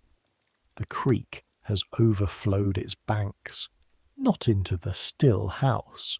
Not yet. The drainage channels that you cleared earlier are working, carrying the water away from the building on the east and west sides. But the yard is underwater. The garden on the east side of the house is underwater. And the mill house, whose floor is slightly lower than the still house, has 3 or 4 inches of brown water washing in under the door. The grain you moved is on the shelves. You breathe. It could be worse. Over the next 2 hours, the water levels in the yard rise to perhaps 6 inches, peak, and begin to slowly fall. The rain continues, but with slightly less violence, the peak of the storm passing to the north, the sound on the roof diminishing from a roar to a steady heavy drumming. The lightning has moved east. The thunder comes from farther away. Duncan sits on an overturned bucket in the stillhouse door and watches the yard drain. He does not speak for a long time. You sit on the step beside him. Your clothes are completely soaked through. Your boots are full of water that squishes when you move your feet. You are cold for the first time since arriving in Kentucky, the wind that came with the storm having dropped the temperature 20 degrees in 2 hours. This has happened before, you say, not a question. 1814, he says. Worse than this. The creek came up to the still house door. We lost 3 days of production, had to rebuild the firebox. He's watching a line of mud across the yard where the water has been. 1818, similar, not as bad. And the whiskey? The whiskey was in the rickhouse. The whiskey was fine. He pauses. The whiskey is always fine. That is the one thing about aging spirits in wooden barrels. The barrels float. They do not break. They do not dissolve. If we had lost the rickhouse to fire, that would be different. Fire does not float. He says this with the specificity of someone who has thought about fire. Has there been a fire, you ask? A pause. Once, he says. Before I came here, a distillery in the county north of here. Lightning struck the rickhouse. Everything burned. He pauses again. The man who owned it never rebuilt. He went into farming. He still drinks whiskey. He just does not make it anymore. You sit with that for a moment. The yard is draining. The sound of the creek is normalizing, the water level falling. Somewhere in the distance a bird is calling, emboldened by the clearing air, something high and clear that cuts through the aftermath of the storm like a question. We're all right, Eli says from behind you. He's appeared in the stillhouse door, a lantern in his hand, his hair flattened to his head, and his clothes dripping. Millhouse is 2 inches. The grain stores are dry. Duncan nods. Good. He stands up, looks at the yard one more time. We will clean the drainage channels tomorrow morning. The mash in the fermentation tubs needs inspection. If any of them took contamination from the flooding, we will have to dump them. Goes back into the still house. You and Eli look at each other. Good work, you say. Eli wipes his face with a wet sleeve. We would have been a lot worse without the grain being up. We almost did not do it in time. We did do it in time, Eli says, with a 14-year-old's fundamental pragmatism about outcomes. Come on, there is mash to check. There is always mash to check. In the morning, the world looks different the way the world always looks different after a violent storm, washed and quiet and slightly reconfigured. The yard has a film of dried mud that cracks under your boots. The garden on the east side is flattened, the bean poles at odd angles, the onion tops lying over. The creek runs brown and higher than usual, but is clearly falling, dropping an inch per hour back toward its normal channel. The millhouse floor has a tide mark 6 inches above the ground where the floodwater reached and dried. A brown line that goes around the entire interior wall and will be there for years as a record of what September the 8th, 1823 looked like when the sky decided to remind you that you live beside a creek. The grain is fine, the still house is fine. 3 of the fermentation tubs show contamination from the disruption, and those batches go out. The loss is manageable. It is not nothing. 3 batches is a week of production, and a week of production is money that will not be in the barrel and will not be in the ledger, but it is manageable. Duncan writes it in the ledger with the same compressed precision with which he writes everything else. September 8th, 1823. Storm flood. Creek rose 6 feet. No structural damage. 3 mash tubs contaminated and dumped. 1 day, lost production. That is it. The storm in his accounting is a line in a book. Life continues. But you think about it for longer than he does. You think about the way the still house looked by lantern light, the water rising in the yard, the rain turning the air to something almost solid. You think about the feeling of those 2 hours, the focused, wordless work, the particular quality of attention that a crisis produces when you know what is at stake and you know what to do about it, and the only question is whether you can do it fast enough. You did it fast enough. That matters. Not because the disaster was enormous, it was not, but because you were here, and you were competent, and the work was real, and the stakes were real, and you acted correctly. That is its own kind of thing. The weeks after the storm have a changed quality, not in any way you could describe easily. The work is the same, the days are the same, but something in your relationship to the place has shifted. The way your relationship to a person shifts after you have been through something difficult with them and come out the other side. You belong here in a different way now. October arrives and the Kentucky hills go spectacular.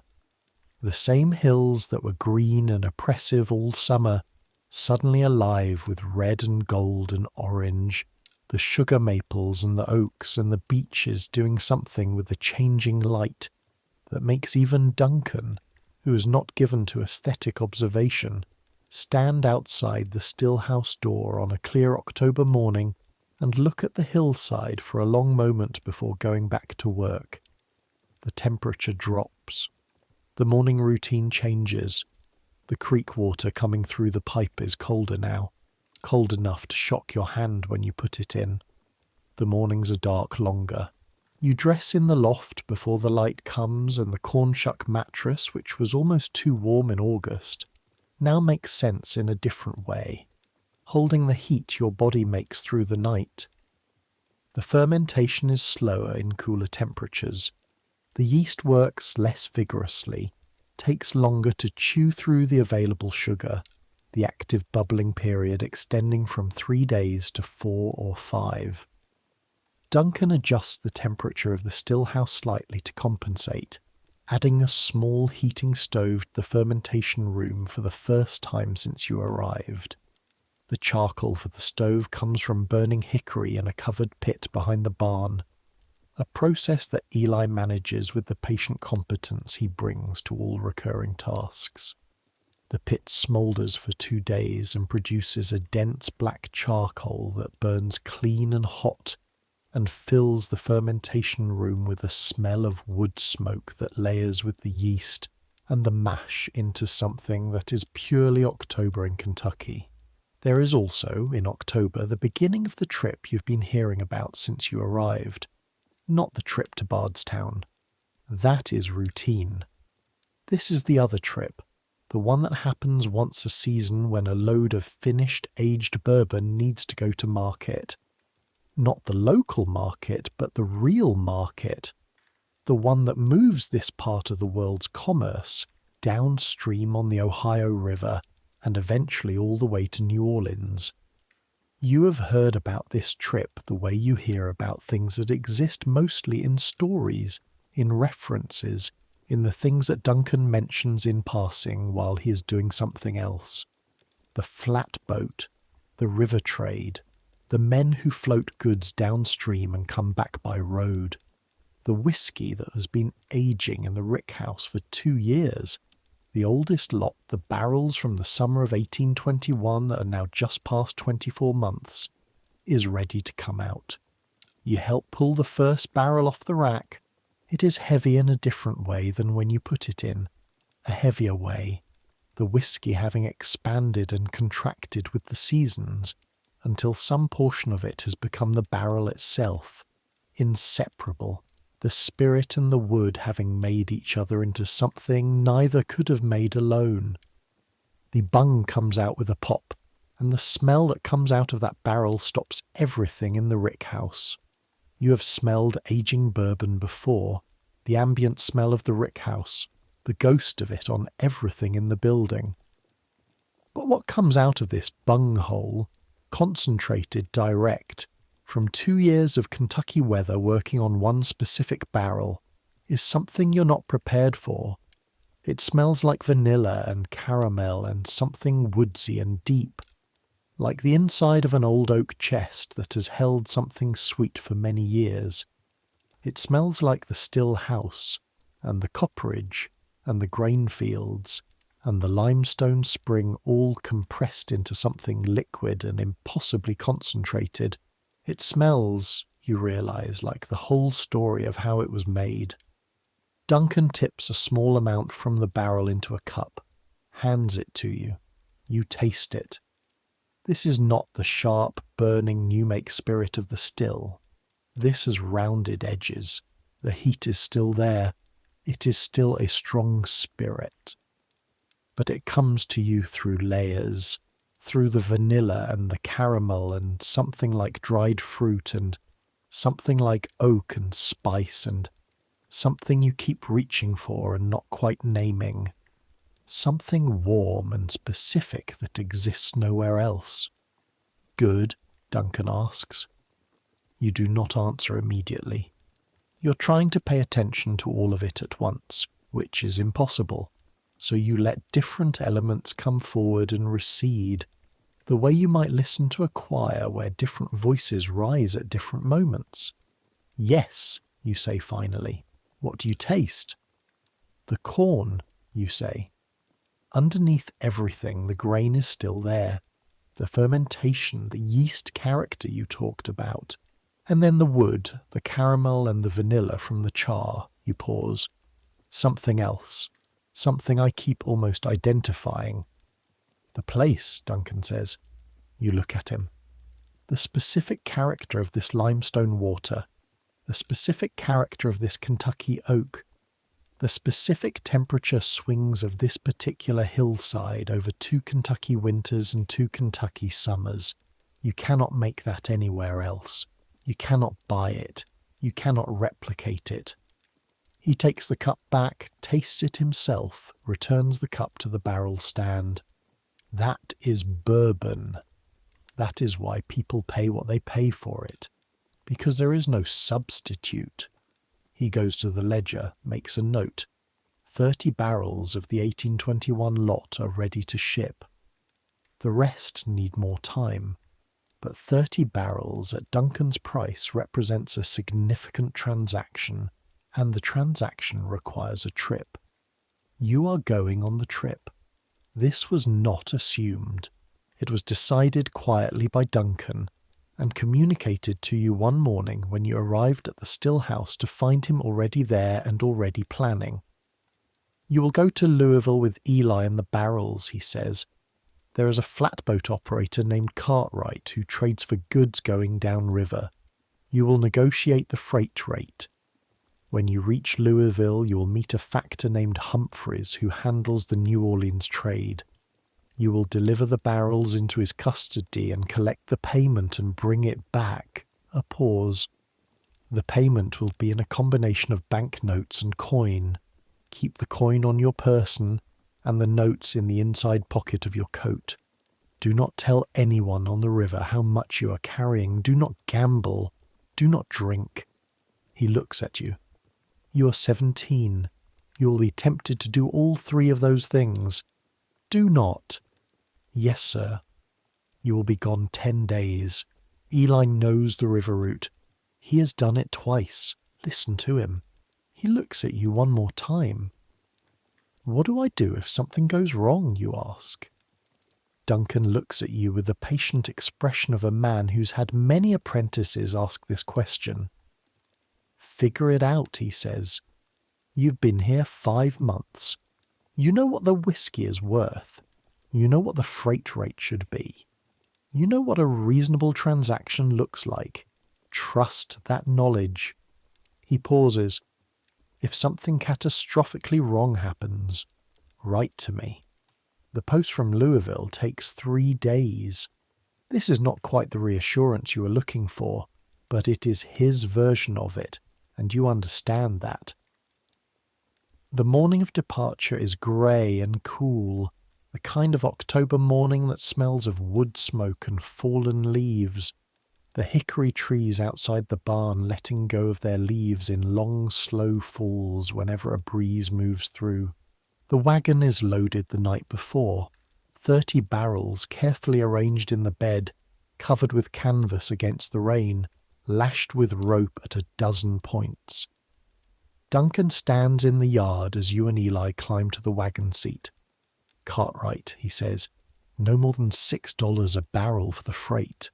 Humphreys will try to short-weight the barrels. Weigh them yourself before you hand them over. Yes, sir. The weather may be rough between here and the river. The roads are soft after last month's rain. Yes, sir. He looks at you for a moment. The expression on his face is the expression of someone who is handing over something they've been holding closely, releasing it into the world, uncertain how the world will treat it. These are good barrels, he says. 2 good years in them. Do not let Humphreys tell you otherwise. Yes, sir. He nods once, the nod that is his version of approval, and turns back to the still house. You click the horses forward. The road to the Ohio River runs northwest from Bardstown, through stands of hickory and oak and cedar, through small farms where the harvested cornfields stand in dry rows, and smoke rises from farmhouse chimneys in the cold morning air. The road is soft in places, as Duncan said, the wagon wheels cutting into the mud on downhill stretches, the horses working harder to keep their footing. Eli is good company on a road. He knows the names of everything, the trees, the creeks, the farms you pass, the families who live there, with the easy familiarity of someone who's been paying attention to the world since childhood. He points things out. That hickory is where a lightning strike split it in 2 years ago, and both halves are still living. That farm belongs to a man named Purcell, who grows the best barley in the county, and has been trying to sell it to Duncan for 2 years. And Duncan will not buy it because Purcell's barn has a rodent problem, and rodent-damaged barley makes off-tasting mash. How do you know about Purcell's barn, you ask? Mr. McRae told me. He told you about a specific farmer's rodent problem? He tells you things while he's doing something else. You have to listen. This is true. This is exactly how Duncan communicates, in fragments, in passing, while his hands are occupied with something else, while his eyes are on the thermometer or the fire. You've been making a habit of being nearby and quiet when he works, which is the only way to catch what he says. The Ohio River takes 2 days to reach by wagon. You camp the first night in the wagon, taking turns sleeping across the barrels wrapped in a blanket, the Kentucky stars enormous in a cold, clear sky, the October air sharp enough to turn your breath to vapour. You eat cold cornbread from the provision bag and share a canteen of spring water. Eli falls asleep almost immediately. You lie awake for a while listening to the Kentucky night. An owl, distant hounds, the horses shuffling and blowing, the creek nearby. You think about what you're carrying. 30 barrels of whiskey, 2 years old, made from limestone water and corn and rye and malted barley, and a 40-year-old yeast culture, and the particular application of fire and time. Worth, at Duncan's price, something substantial. Under your coat for safekeeping, $7 in coin from the operating fund for expenses. A letter of introduction to Humphreys. You're 17 years old, and you're responsible for all of it. Sleep comes eventually, cold and shallow, broken by the sound of the horses and the creek and the owl, and then the grey light of morning comes through the canvas and Eli is already up and the day starts. The Ohio River, when you reach it on the afternoon of the second day, is bigger than anything you were prepared for. You grew up near rivers. Augusta County has rivers. You crossed various rivers on the way here. But the Ohio in October, running full from the autumn rains, is a different order of thing. It is wide, maybe a quarter-mile across at this point, running brown and purposeful, carrying with it a cold smell of mud and open water and the distant sea that is somehow implicit in all river water when it is big enough. The landing is a cleared bank where several flatboats are tied up, loading and unloading cargo with the organised chaos of a commercial waterway. Men carry boxes and barrels up and down gangplanks. A team of oxen is being persuaded with difficulty to board one of the larger craft. The language audible from 20 feet away is various. American English, German, something that might be French. Cartwright is not hard to find. He's a large red-faced man with a voice that carries above the waterfront noise like a river bell, standing on the deck of his flatboat and arguing with the teamster about the weight of a consignment of salt pork. You wait until the argument is resolved. Cartwright wins it, the teamster leaving with the air of someone who intended to lose, before approaching. The freight negotiation is not what you expected, which is becoming your theme for this entire experience. You expected something like the merchant negotiations you witnessed in Bardstown, the calculated back and forth, the theatrical deliberation. What you get is Cartwright looking at your 30 barrels, calculating something very quickly in his large red head and naming a price per barrel. $4 a barrel, Cartwright says, includes handling to Louisville and unloading at Humphreys Wharf. Duncan said $6 maximum, which means he expected something higher than this to start, which means you have room. $3.50, you say. We are 30 barrels. Volume discount. Cartwright looks at you with the expression of someone who is revising their assessment of who they are dealing with. $3.75, he says. $3.60, and you handle the tarps if it rains. A pause. Done, Cartwright says. Load 'em up. $3.60 per barrel times 30 barrels is $108 in freight costs. Within the budget Duncan gave you and below the maximum he set. The tarps are worth something if the river weather turns, which October river weather often does. You let Eli feel some of the professional satisfaction you're also feeling, because he was watching the negotiation, and he is nodding slightly in the way that means he thinks you did it right. The loading takes the rest of the afternoon. You oversee it, watching each barrel as it goes up the gangplank and onto the flatboat, making sure none of them are banged or dropped. The whiskey inside being 2 years old and finished and not something you want jostled. The barrels go into the cargo hold in 2 rows, stacked too high, wedged with wooden blocks to keep them from rolling in the current. The flatboat itself is a utilitarian thing, a wooden platform approximately 40 feet long and 15 wide, with a shelter structure at one end and a large steering oar at the other. It is not fast. It does not need to be fast. The current of the Ohio carries it.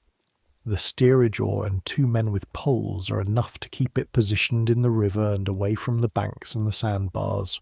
You and Eli sleep on the boat that night, rolled in blankets on the deck under the shelter. The river moves under you, a constant gentle rocking that is nothing like the solid ground of the distillery, a motion that your land-accustomed body does not quite know how to process. The river sounds at night are different from land sounds. The current makes a sound against the hull, a continuous low hissing. Occasionally something large in the water, a log, perhaps, or an animal, bumps against the side with a hollow knock that sounds too loud in the dark. Somewhere downstream an owl, the sound of other boats at anchor, the creak of their rigging. Eli is asleep within minutes. You watch the stars through the open side of the shelter and think about the barrels in the hold beneath you. 2 years old, ready, going to market. The river trade is how bourbon became bourbon, in a sense. The stories you have heard, and you've heard more of them since coming to Nelson County, where everyone has an opinion about whiskey history, include the persistent legend about aged barrels developing their character on the long river journey to New Orleans in the heat of the flatboat hold, expanding and contracting with the temperature swings between Kentucky autumn and Louisiana summer. Whether that is precisely how the charred barrel tradition started, you cannot say. But the relationship between the river and the spirit is real. This river is how Duncan's whiskey gets to the people who drink it. This river is why the distillery exists on this particular hillside rather than somewhere inland with no way to market. The river is the answer to the question, why here and why Kentucky? Because here, the Ohio runs west to the Mississippi and the Mississippi runs south to New Orleans. And New Orleans is the market for everything that America produces in its interior. The grain that does not distill goes down this river as raw grain. The salt pork, the hemp rope, the tobacco, and yes, the whiskey, tens of thousands of barrels every season, from dozens of distilleries up and down the Kentucky creeks and hollows and hillsides, all of it flowing downriver to a city where people from everywhere drink it and call it by the name of the county it came from. Bourbon County, Kentucky. The name will stick. Long after the production has spread to other counties, Nelson County, where you're sitting right now, where it has already been made for decades, the name will stick because names stick when they become associated with something people want. Bourbon. The flatboat takes 3 days to reach Louisville, the river moving at a steady pace, the scenery of the Kentucky banks changing slowly, the forest giving way occasionally to cleared fields and then returning, farmhouses visible through gaps in the trees, smoke from chimneys. Louisville is where the river gets complicated. The Falls of the Ohio, a series of rocky rapids that make the river impassable for most boats at low water, means that goods have to be portaged around the falls or wait for high water. In October the water is usually high enough for loaded flatboats to shoot the falls, a 10-minute stretch of controlled chaos that you experience from the bow of Cartwright's boat, with your heart somewhere near your throat, and your hands wrapped around the bow rail with a firmness that probably leaves marks. The water through the falls is fast and brown and full of purpose.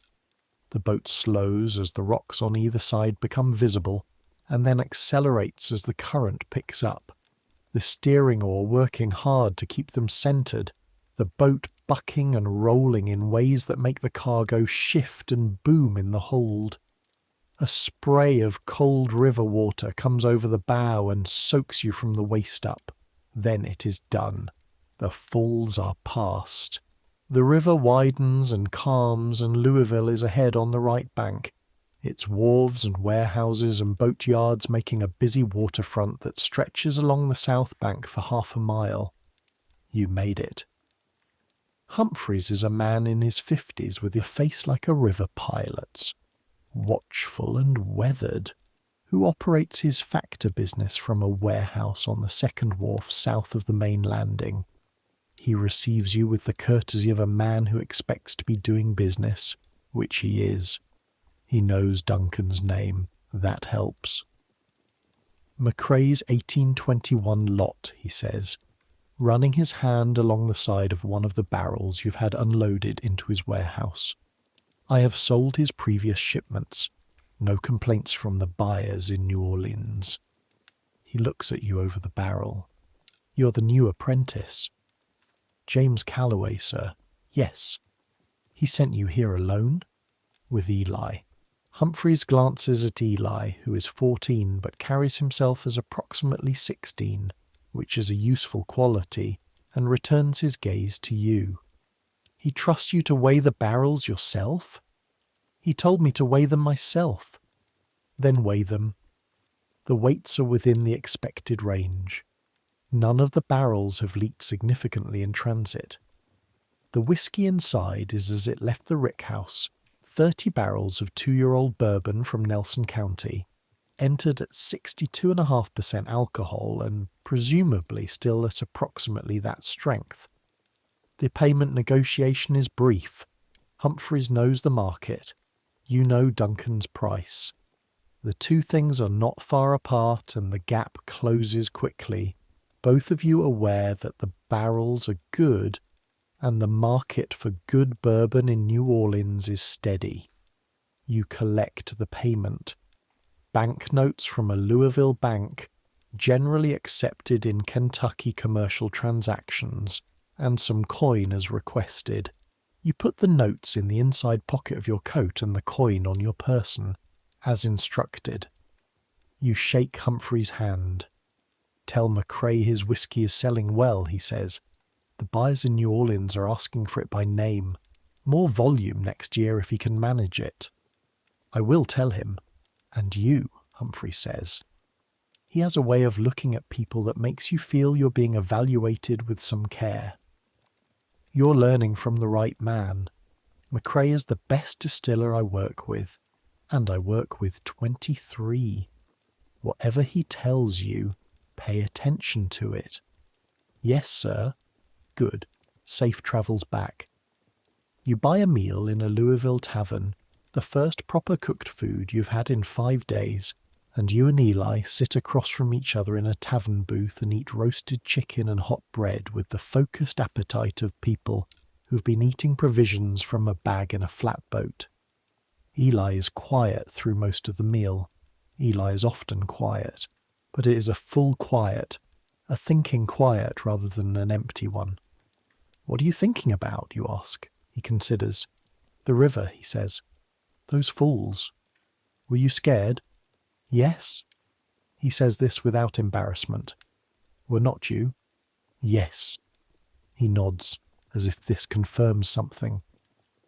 Mr. McCrae sent us because he knew we would be scared and do it anyway, Eli says. You turn this over. It is more perceptive than you expected from a 14-year-old, and then you stop being surprised that Eli is perceptive, because you have been working beside him for 5 months, and he is almost always perceptive. He just does not often bother to demonstrate it. He also sent us because we know what we are doing, you say. Both things can be true. You sit with that for a moment. Both things can be true. Scared and competent, uncertain and trusted, young and doing the work that needs doing. The road back from Louisville to the distillery takes 4 days. The wagon empty now and moving faster on the return trip. The horses lighter on their feet without the weight of the barrels. The October hills have deepened in colour. The week you were away having tipped more leaves from gold toward brown, the maples already bare and the oak still holding on, doing their slow red-orange fade. You arrive back at the distillery in the late afternoon of the fourth day. Duncan is in the still house. Of course he is. You find him there, sitting beside the still, reading from the ledger, which means the current run has been going for several hours and is in its late hearts phase, where it can largely run itself for a period. You hand him the payment. He counts it, makes a note in the ledger. Cartwright, he says, not a question. $3.60 per barrel. Tarps included if it rained. A pause. I told you 6 maximum. He opened at 4. I thought $3.60 was better. Another pause. It was, he says. Humphreys. Payment in full. He says to tell you the New Orleans buyers are asking for your whiskey by name. He says he can move more volume next year. Duncan is quiet for a moment. Can we produce more? We would need another fermentation tub, you say, or longer fermentation cycles which costs time, and the still can only run so many times per week. You've been thinking about this on the road back. We could add a second shift on the still if we had someone to work it. Duncan looks at you. You have been running the math, he says. I have been thinking about it. He is quiet again. The still ticks and hisses. The fire in the firebox settles. The limiting factor is the fermentation capacity, he says. 2 more tubs would let us increase production by roughly 30% without changing anything else. The still can handle it. A pause. The grain supply would need to be renegotiated with the miller. I could talk to the miller, you say. This is not nothing. Talking to the miller about increasing supply means understanding the grain market and the miller's constraints and the timing of the harvest, and you know enough of all of that now to have that conversation usefully. Duncan looks at you for a long moment.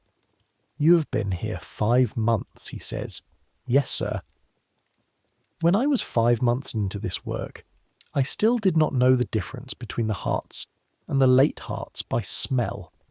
I still could not read the fire by sound. He turns back to the still.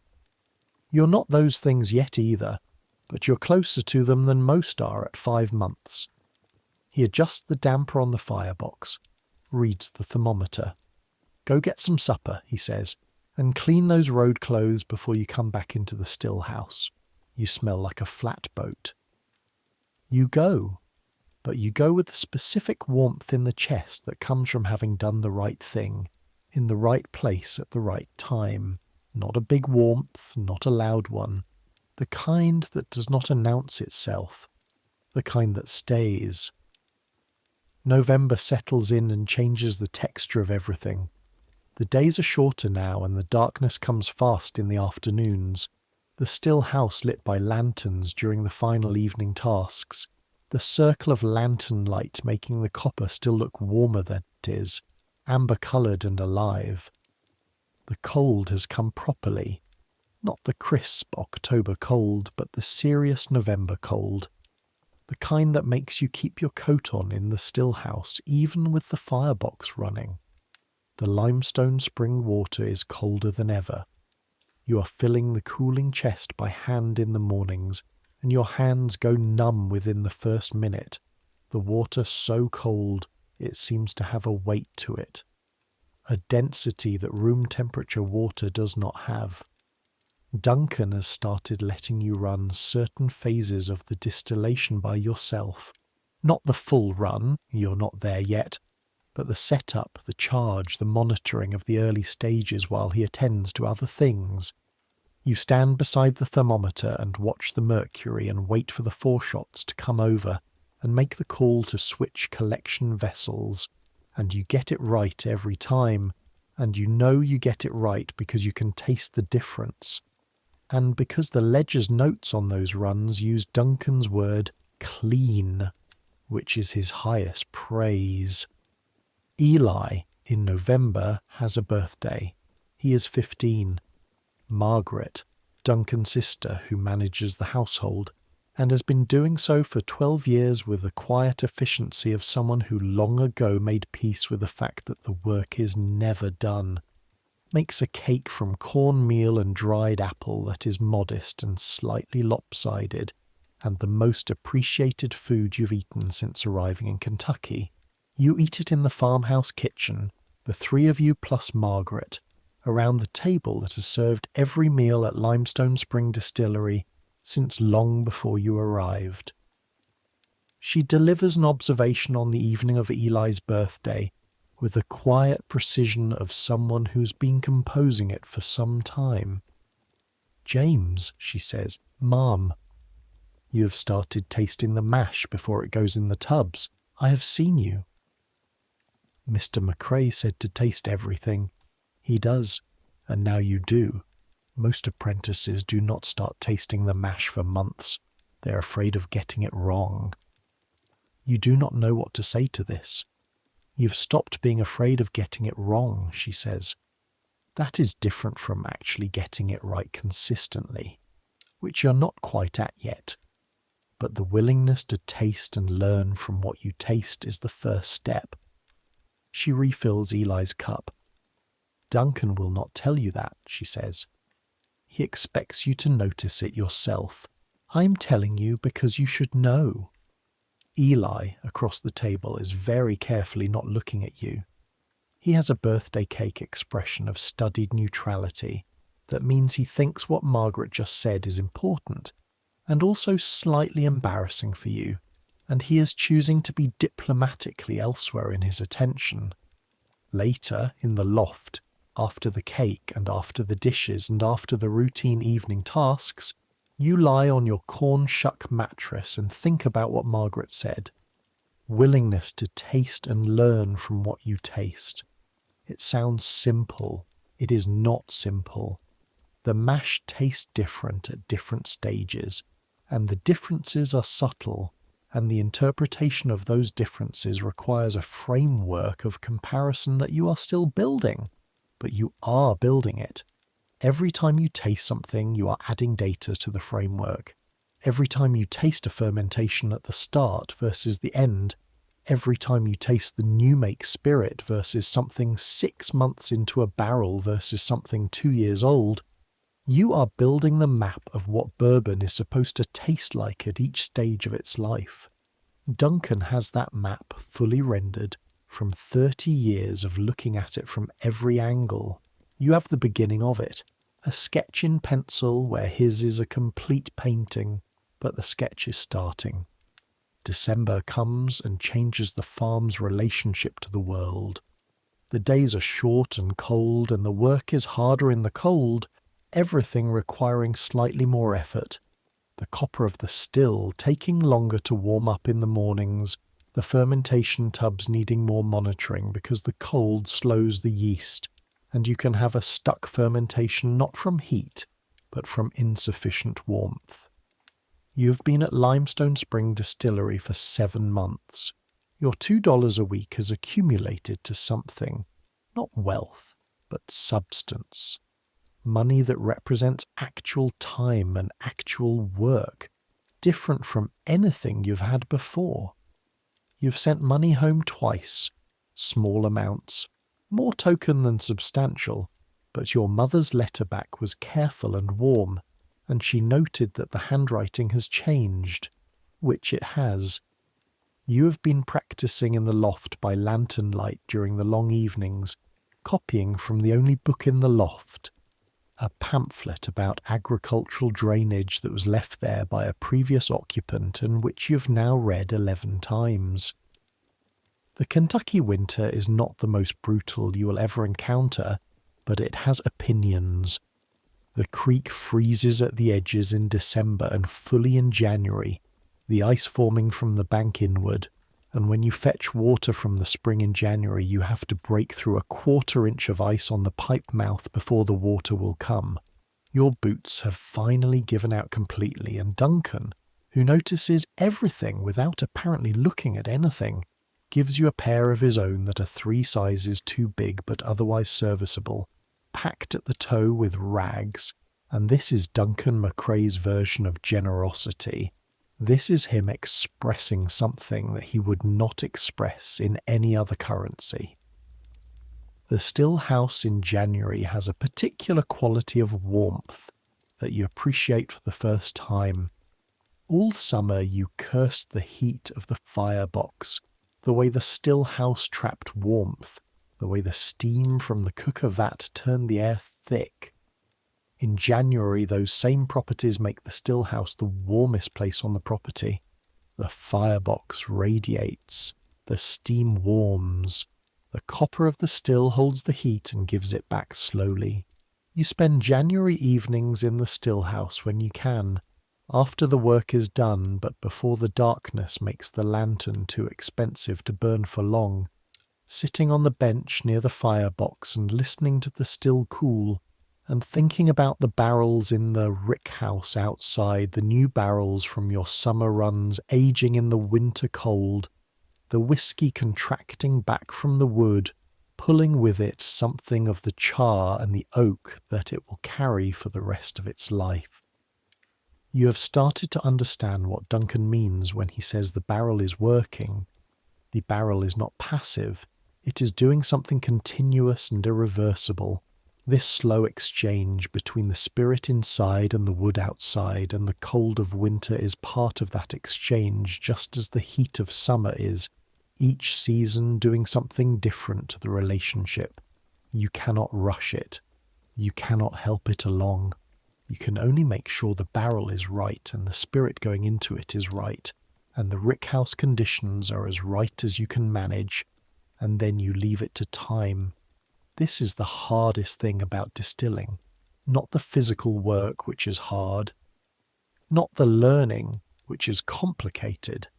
The hardest thing is the patience, the willingness to put something into a barrel and wait 2 or 3 years to know if you got it right. Duncan has been waiting like that for 30 years.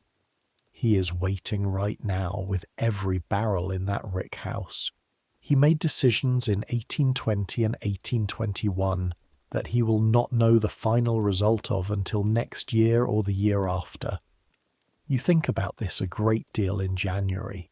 By the time February arrives and the creek thaws and the maple sap starts running in the sugar maples on the hillside and the air begins to carry the first tentative suggestion of spring, you are a different person from the one who climbed down from a wagon 7 months ago with a canvas bag and a letter of introduction. You are not finished. You are not close to finished. Duncan has 30 years and you have 7 months, and the gap between these two things is measured in batches, in seasons, in the accumulated result of thousands of small decisions made correctly over time. You have made some decisions correctly and some incorrectly, and you have learned from both, but you are no longer starting. The February morning, when you stand beside the cooker vat and add the malted barley to the cooking mash, adjusting the temperature by feel on the steam pipe with a precision that you did not have in May, you realize that you have stopped thinking consciously about every individual step of the process.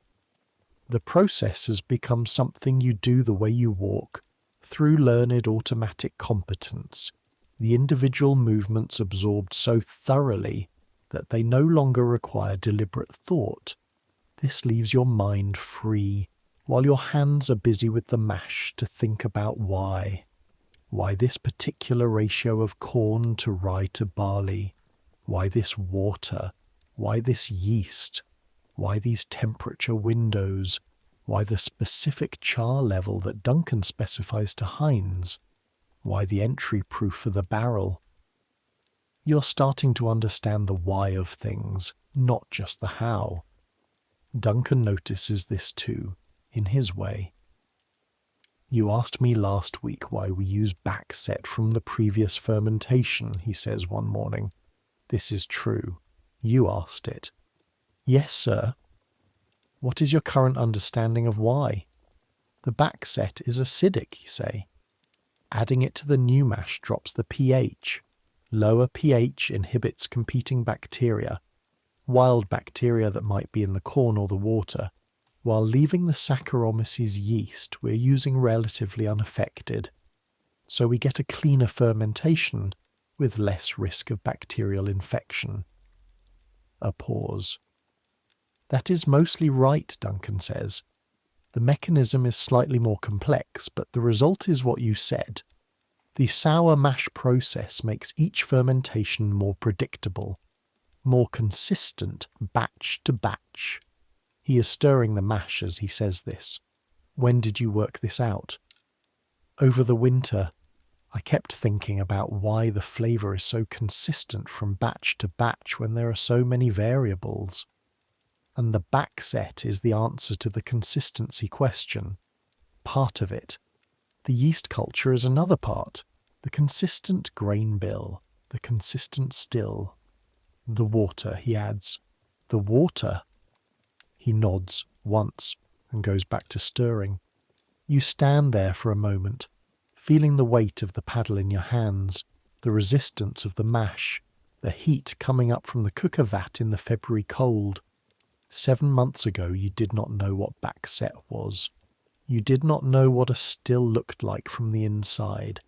You did not know what fermentation meant at the molecular level, or why limestone water matters, or what a charred barrel does to spirit over time.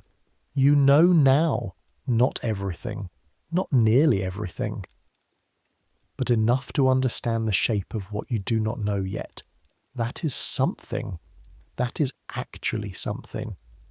The spring comes the way Kentucky springs come, abruptly, as if the winter simply got tired of being cold and decided without warning to stop. 1 week the creek is rimmed with ice, and your boots leave frozen tracks in the morning mud.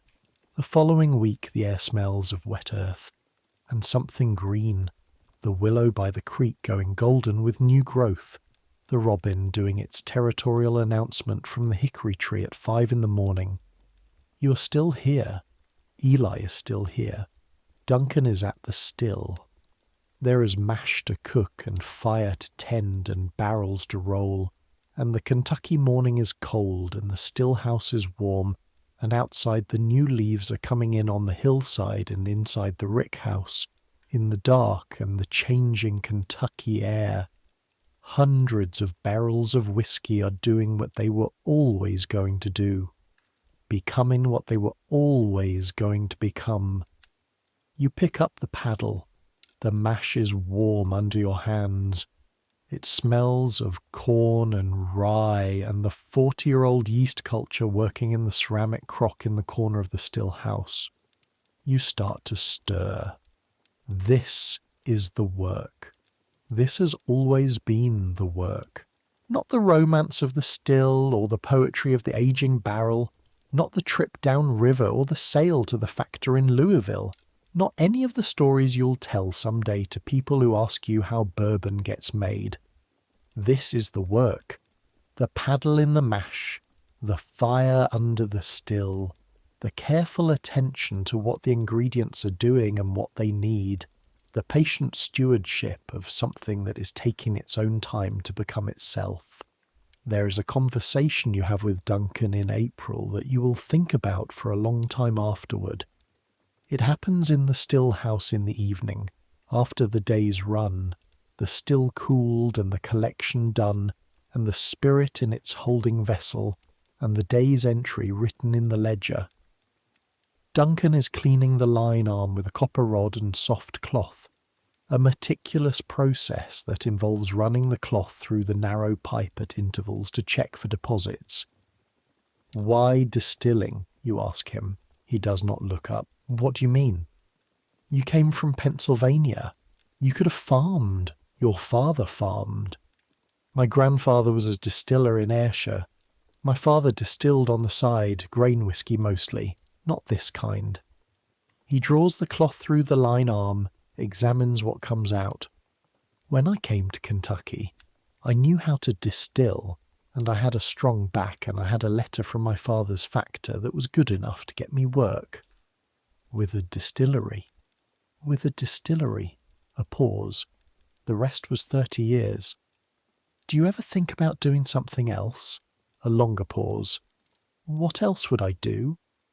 He says this without bitterness, without rhetorical defence either. He's genuinely considering the question. I know how to make whiskey. I know it well enough to do it well and to know what well means. I don't know anything else nearly as well. And I live here, on this land, by this creek, with this spring. He examines the cloth again. This is what I have. It is enough, more than enough. He looks up at you. You will make decisions about your own life in a few years, he says. You'll need to decide if this is what you want. Distilling, the work, the patience, the investment of time that does not pay off for years. He sets the cloth down. It is not for everyone. Is it for me? You ask. Honest question. He looks at you for a long moment. I think you know the answer to that, he says. You knew it on the road from Virginia. You just did not know yet that what you were moving toward was this. He picks up the cloth again. Finish that ledger entry, he says, and tomorrow the yeast fermentation tubs need scrubbing, top to bottom. You go to the ledger. You write the day's entry in the style you've learned, the numbers and the observation and the brief qualitative note.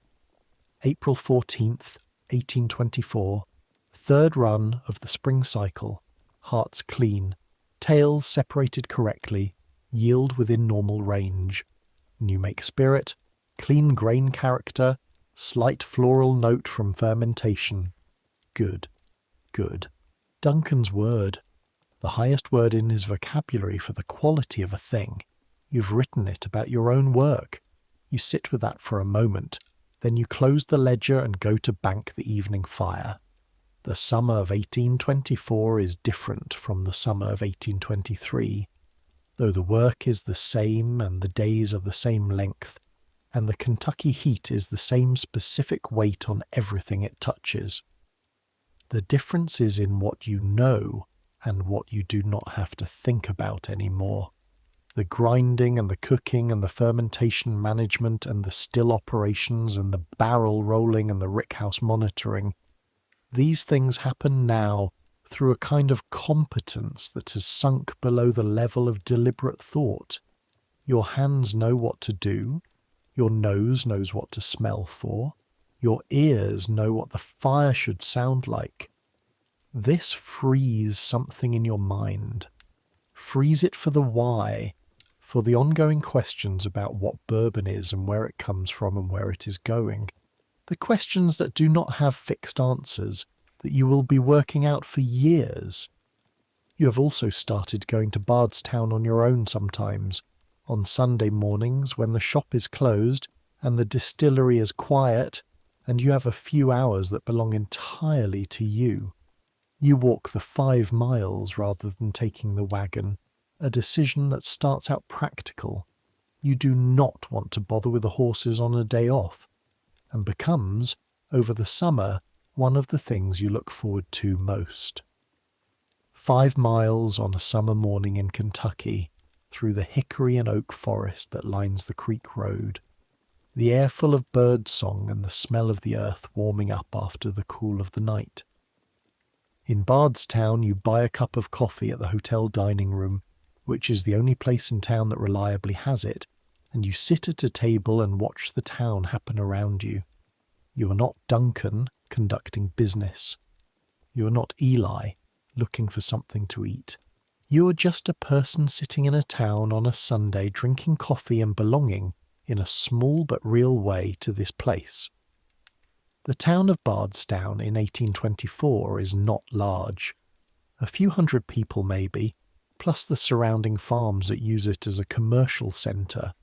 It has the courthouse and the churches and the taverns and the general stores, and it has the particular quality of small American towns of this era, which is that everyone is in the process of making something permanent from something that was recently wilderness. The buildings are recent, the institutions are new, the names on the signs above the shop doors are the names of men who are still alive and still working behind those doors. This is history happening in the present tense. You do not think of it that way. You think of it as Tuesday, as the price of copper, as the question of whether Purcell's barley is this year good enough to justify the inconvenience of Purcell's rodent problem. But it is history happening, the way it always happens, one ordinary day at a time, one ordinary person at a time, none of them knowing that what they are building will outlast them. The bourbon trade is growing. You can feel it in the conversations at the Three Stars, in the volume of barrel orders that Heinz receives, in the number of new distilleries that have started up in the past 2 years along the creek bottoms of Nelson County and the counties around it. People are moving here from Pennsylvania and Virginia and Maryland. People who know how to distill, who have brought their skills and their yeast cultures and their knowledge of grain and fire and time to this particular limestone corner of Kentucky and started doing what the land seems almost to invite. It will not always be this simple. There will be taxes. There have been taxes, will be again. The government discovering, as it always does, that spirits are a reliable source of revenue and a reliable source of political trouble. There will be floods worse than September's. There will be droughts that kill the corn and cold snaps that freeze the creek solid for weeks, and heat waves that push the fermentation temperature past what any yeast can handle. There will be all of those things, and the distilleries will absorb them, most of them, and keep running, because the thing that makes bourbon possible is not any single element but the whole system. The land and the water and the climate and the knowledge and the patience and the specific stubbornness of the people who have decided that this is what they are going to do with the time they have been given. You walk home from Bardstown in the afternoon, the sun at your back now, the shadow of you stretching out ahead on the road, 5 miles back through the hickory trees, the smell of the distillery reaching you a half-mile before you arrive, the yeast and the mash and the faint sweetness of aging whiskey from the rickhouse high on the hill. Home. You walk through the gate and into the yard, and the hogs look up at you from their pen with their customary blank authority, and you nod at them as if they have said something sensible, which they have not, and you go to the barn to change back into your work clothes because there is always something that needs doing. There are new apprentices this summer, 2 boys from the county north of here, hired to increase production as Duncan agreed last fall. The second fermentation tubs now installed in the newly expanded fermentation room. You find yourself explaining things to them that you learned from Duncan, and in the explaining you understand the things more clearly than you did, the way teaching always clarifies. You explain the water, the temperature windows, the foreshots and the hearts and the tails and why the cut matters. You explain the yeast culture and why they must never, under any circumstances, let it overheat. You hear Duncan's words coming out of your mouth, not word for word, but the structure of his explanations, the priority he gives to what matters most, the specific details he emphasized. These are the things you are now emphasizing to someone else. The transfer of knowledge. Not through books. There are no books about this. Not really. Through hands and noses and ears and the patient repetition of doing the thing and watching the thing and tasting the thing until the thing is part of you. That is how it has always worked.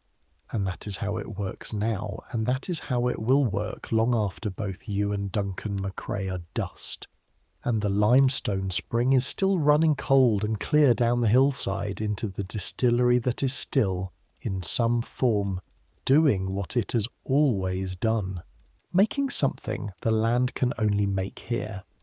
You have also started keeping your own notes, not in the ledger, that is Duncan's, but in a small notebook that you bought in Bardstown with your own money, a few pages of rough paper stitched inside a leather cover. You write your observations in the compressed, precise style that Duncan uses, because it is the style that holds the most information in the least space, and because when you write something that way it forces you to be clear about what you actually know versus what you're guessing at. Duncan has seen the notebook. He did not comment on it. But you noticed him glancing at it one afternoon when you left it on the workbench, and his expression as he looked at it was something you could not quite read. Something between recognition and satisfaction. Something between teacher and what comes next. The seasons have their own curriculum. August teaches you about heat management and the way a fermentation can stall when the temperature climbs too fast. September teaches you about weather and what the farm looks like when the creek rises. October teaches you about the river and about the particular feeling of carrying 30 barrels of something you helped make down to a man who will send them to New Orleans. November teaches you about cold and the way the still takes longer to come up to temperature when the stones of the still house have been holding winter in them overnight. December teaches you the specific quality of silence that settles over a distillery when the frost comes hard enough to slow everything down. And January, the long dark month, teaches you patience in the only way it can be taught, by requiring it of you. There is a day in late January when the temperature drops so severely that the water in the cooling chest develops a skin of ice by morning, and the limestone spring delivers water so cold that your hands go white and clumsy within 30 seconds of exposure. You break the ice with a mallet, one clean swing that shatters it in a circular crack, and then stand there looking at the clear dark water beneath, still moving, still cold, still utterly indifferent to the temperature above it. The water does not care about winter. The water does not care about you. It just runs the way it has always run, through limestone older than any human memory, toward the pipe, toward the still house, toward the mash, toward eventually becoming something entirely different from what it started as. You fill the bucket, you carry it back to the still house, you put it where it needs to go. This is the work. The nights in January are long enough that you sometimes lie awake in the loft after Eli is asleep, not from any particular worry, but from the simple fact that the dark has lasted so long that your body has given up on the dark having a fixed end. You listen to the settling of the barn around you, the creak of frozen wood, the particular silence of deep cold which is not actually silence, but is instead the absence of all the sounds that warm weather makes, the insects and the frogs and the creek running at its summer volume, and the small rustlings of things living their lives in the grass outside the barn door. In winter, the world contracts to its bones, and in that contraction you find something that the busy months do not offer: time to think. You think about Duncan's 30 years, compressed into the ledger on the shelf in the still house, 714 runs, plus the month since you arrived, plus whatever will come after you're gone. You think about the continuity of a yeast culture that predates the state of Kentucky. You think about barrels that were filled before you were born, probably, aging somewhere in some rickhouse by some limestone creek. The whiskey inside becoming something that cannot be hurried, cannot be argued with, can only be accommodated. You are 17, and then you are 17 turning 18, and the winter passes the way all winters pass, one grey morning at a time, and then suddenly, one morning in late February, the air through the barn shutters carries something different. Not warmth exactly, but the memory of warmth, a suggestion, a promise. And you know that another turn is coming. The seasons do not ask permission. They do not consult the ledger. They simply come, each one doing what it does to the barrels in the rickhouse, and the mash in the tubs, and the fire in the firebox, and the person standing between all of those things, trying to do the work well. You have done the work.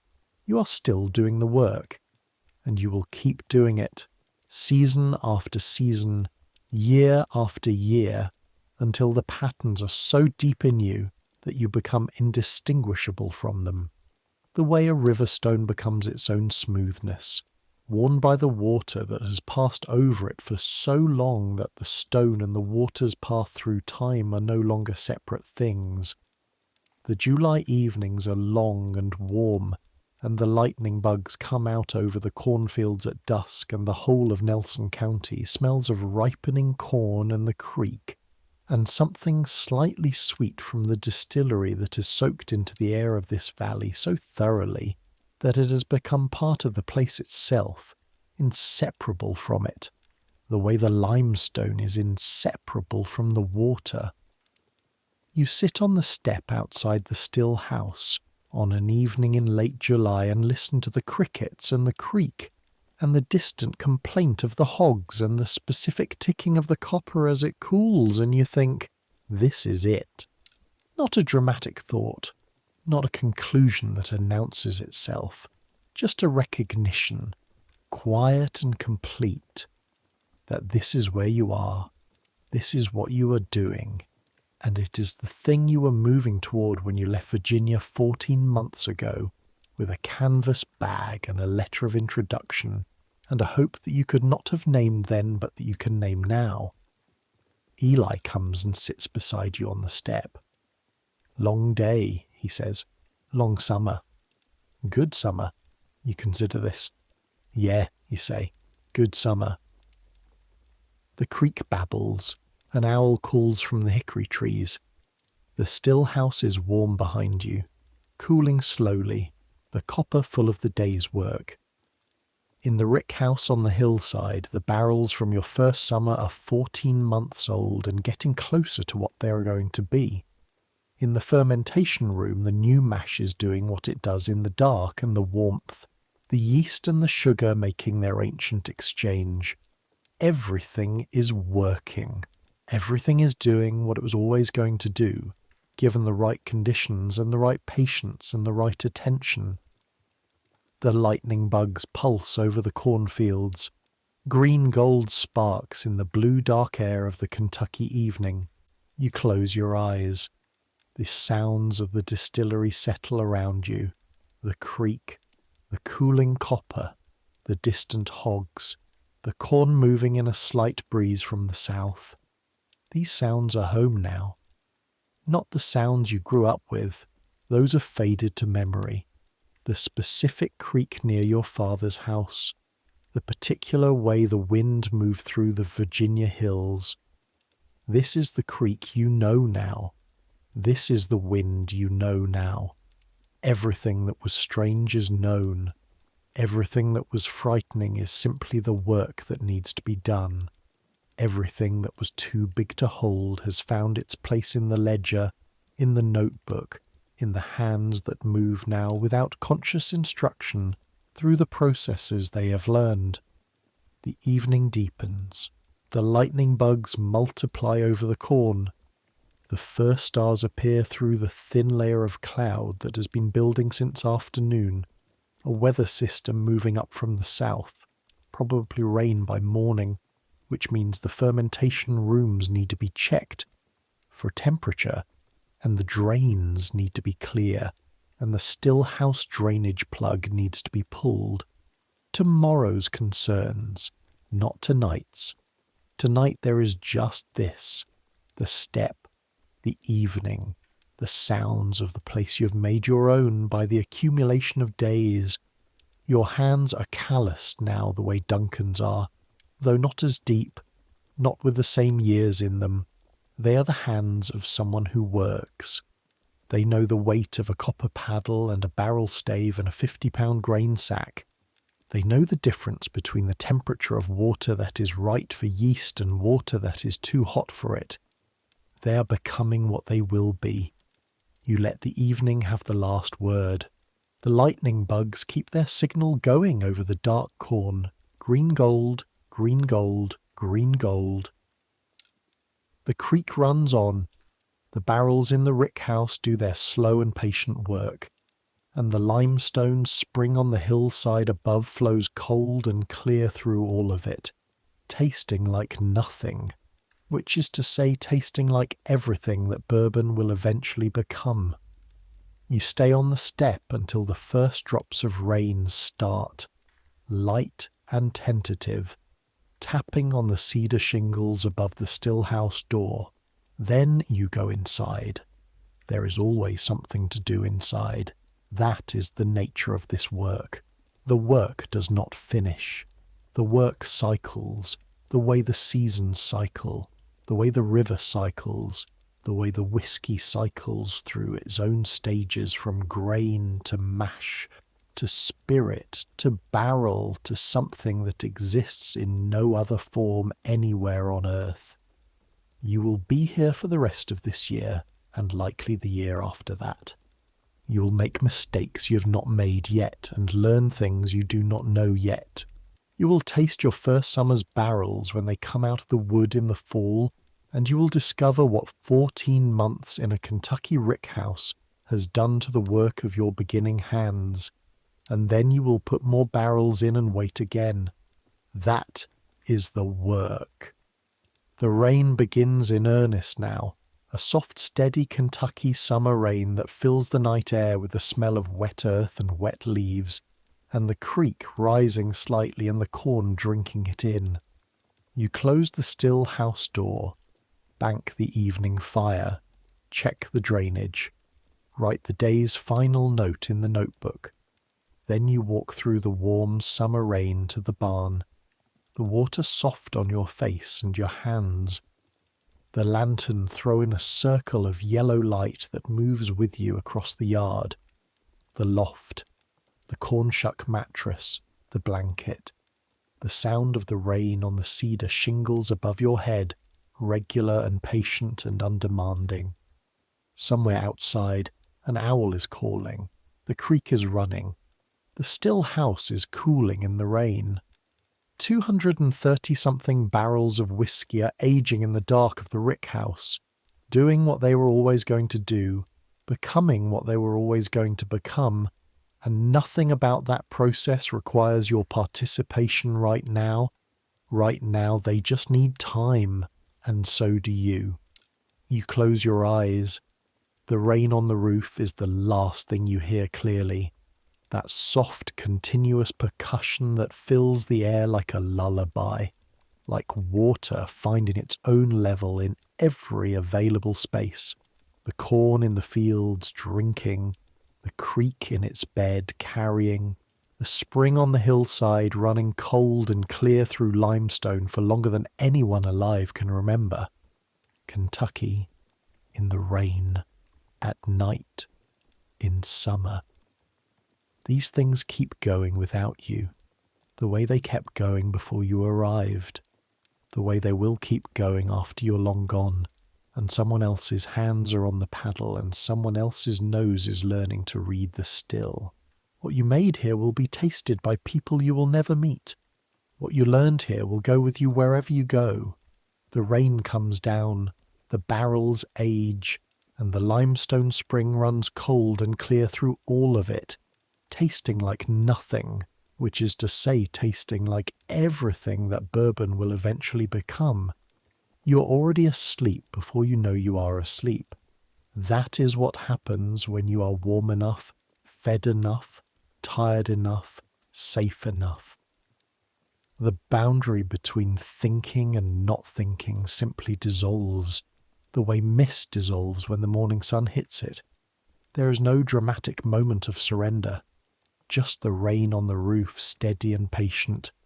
Just the creaking of the barn in the wind.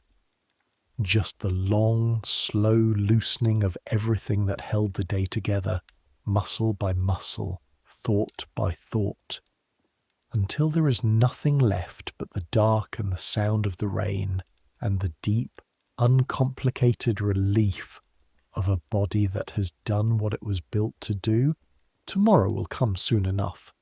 The fire will need starting. The fermentation will need checking. The mash will need stirring, the way it always needs stirring, with that particular resistance that builds in your shoulders and your forearms until you stop noticing it. Because the resistance has become the work, and the work has become the day, and the day has become the life. But that is tomorrow. Tomorrow and tomorrow and tomorrow, the same and not the same, each run of the still its own thing, each batch of mash, its own negotiation between the ingredients and the weather and the quality of your attention on that particular morning. For now there is only this: the soft percussion of rain on cedar, the smell of wood smoke fading from your clothes, the deep, steady breath of sleep reaching up to take you. 200 years will pass, the still house will be rebuilt, the limestone spring will still run, the rickhouses will multiply and spread across more hillsides as the production grows and the reputation grows, and the world discovers what Kentucky figured out in the early 1800s and never stopped doing. The copper pot still will give way to column stills in many places. The flatboats will give way to trains and trucks. The factory in Louisville will be replaced by distributors and national accounts and export contracts to countries whose names you knew only as stories. But the limestone water will still run through the same aquifers. The white oak will still grow in the Kentucky hills. The summer heat and the winter cold will still work on the barrels in the rickhouse. The same expansion and contraction, the same patient exchange between spirit and wood. And someone in a distillery on a Kentucky hillside will be stirring mash with a paddle that their hands know without their mind needing to be asked. Some things do not change. The work does not change. The patience that the work requires does not change. The particular quality of attention that this kind of making demands, the attention to temperature and smell and sound and the slow, irreversible passage of time, that does not change either. People will still smell the first cut of the run and know, from the smell alone, whether it is right. People will still put their forearm in the mash to test the temperature. People will still sit in the rickhouse doorway in the evening and look at the barrels and think about what is happening inside them that they cannot see. You did those things. You will do them again tomorrow and the day after. The place is still an ingredient. The limestone spring is still the answer to the question of why here. The yeast is still alive somewhere in some form, descended from something that crossed a mountain in a ceramic crock before the country was called by its current name, and the char inside the barrel is still doing what it was always going to do, this slow, patient chemistry of wood and spirit and time, filtering and softening and giving and taking round after round, season after season, until what comes out of the barrel is not what went in, is not what the wood was, is not what the spring water was, is not what the corn was, is something new, something that could only have been made here, in this particular collaboration between this particular land and this particular kind of patience. That is bourbon. That is what all of it was for. Let sleep find you now the way the mash finds the heat, slowly and thoroughly from the edges inward, warming to something you could not have predicted from the raw ingredients. Let the still house sounds go quiet. Let the creak and the rain and the cooling copper and the distant owl fade into the deeper quiet underneath all of it. The one that does not make any noise at all. You're warm enough, you are fed enough, you are tired enough, you are safe enough, you have done the work.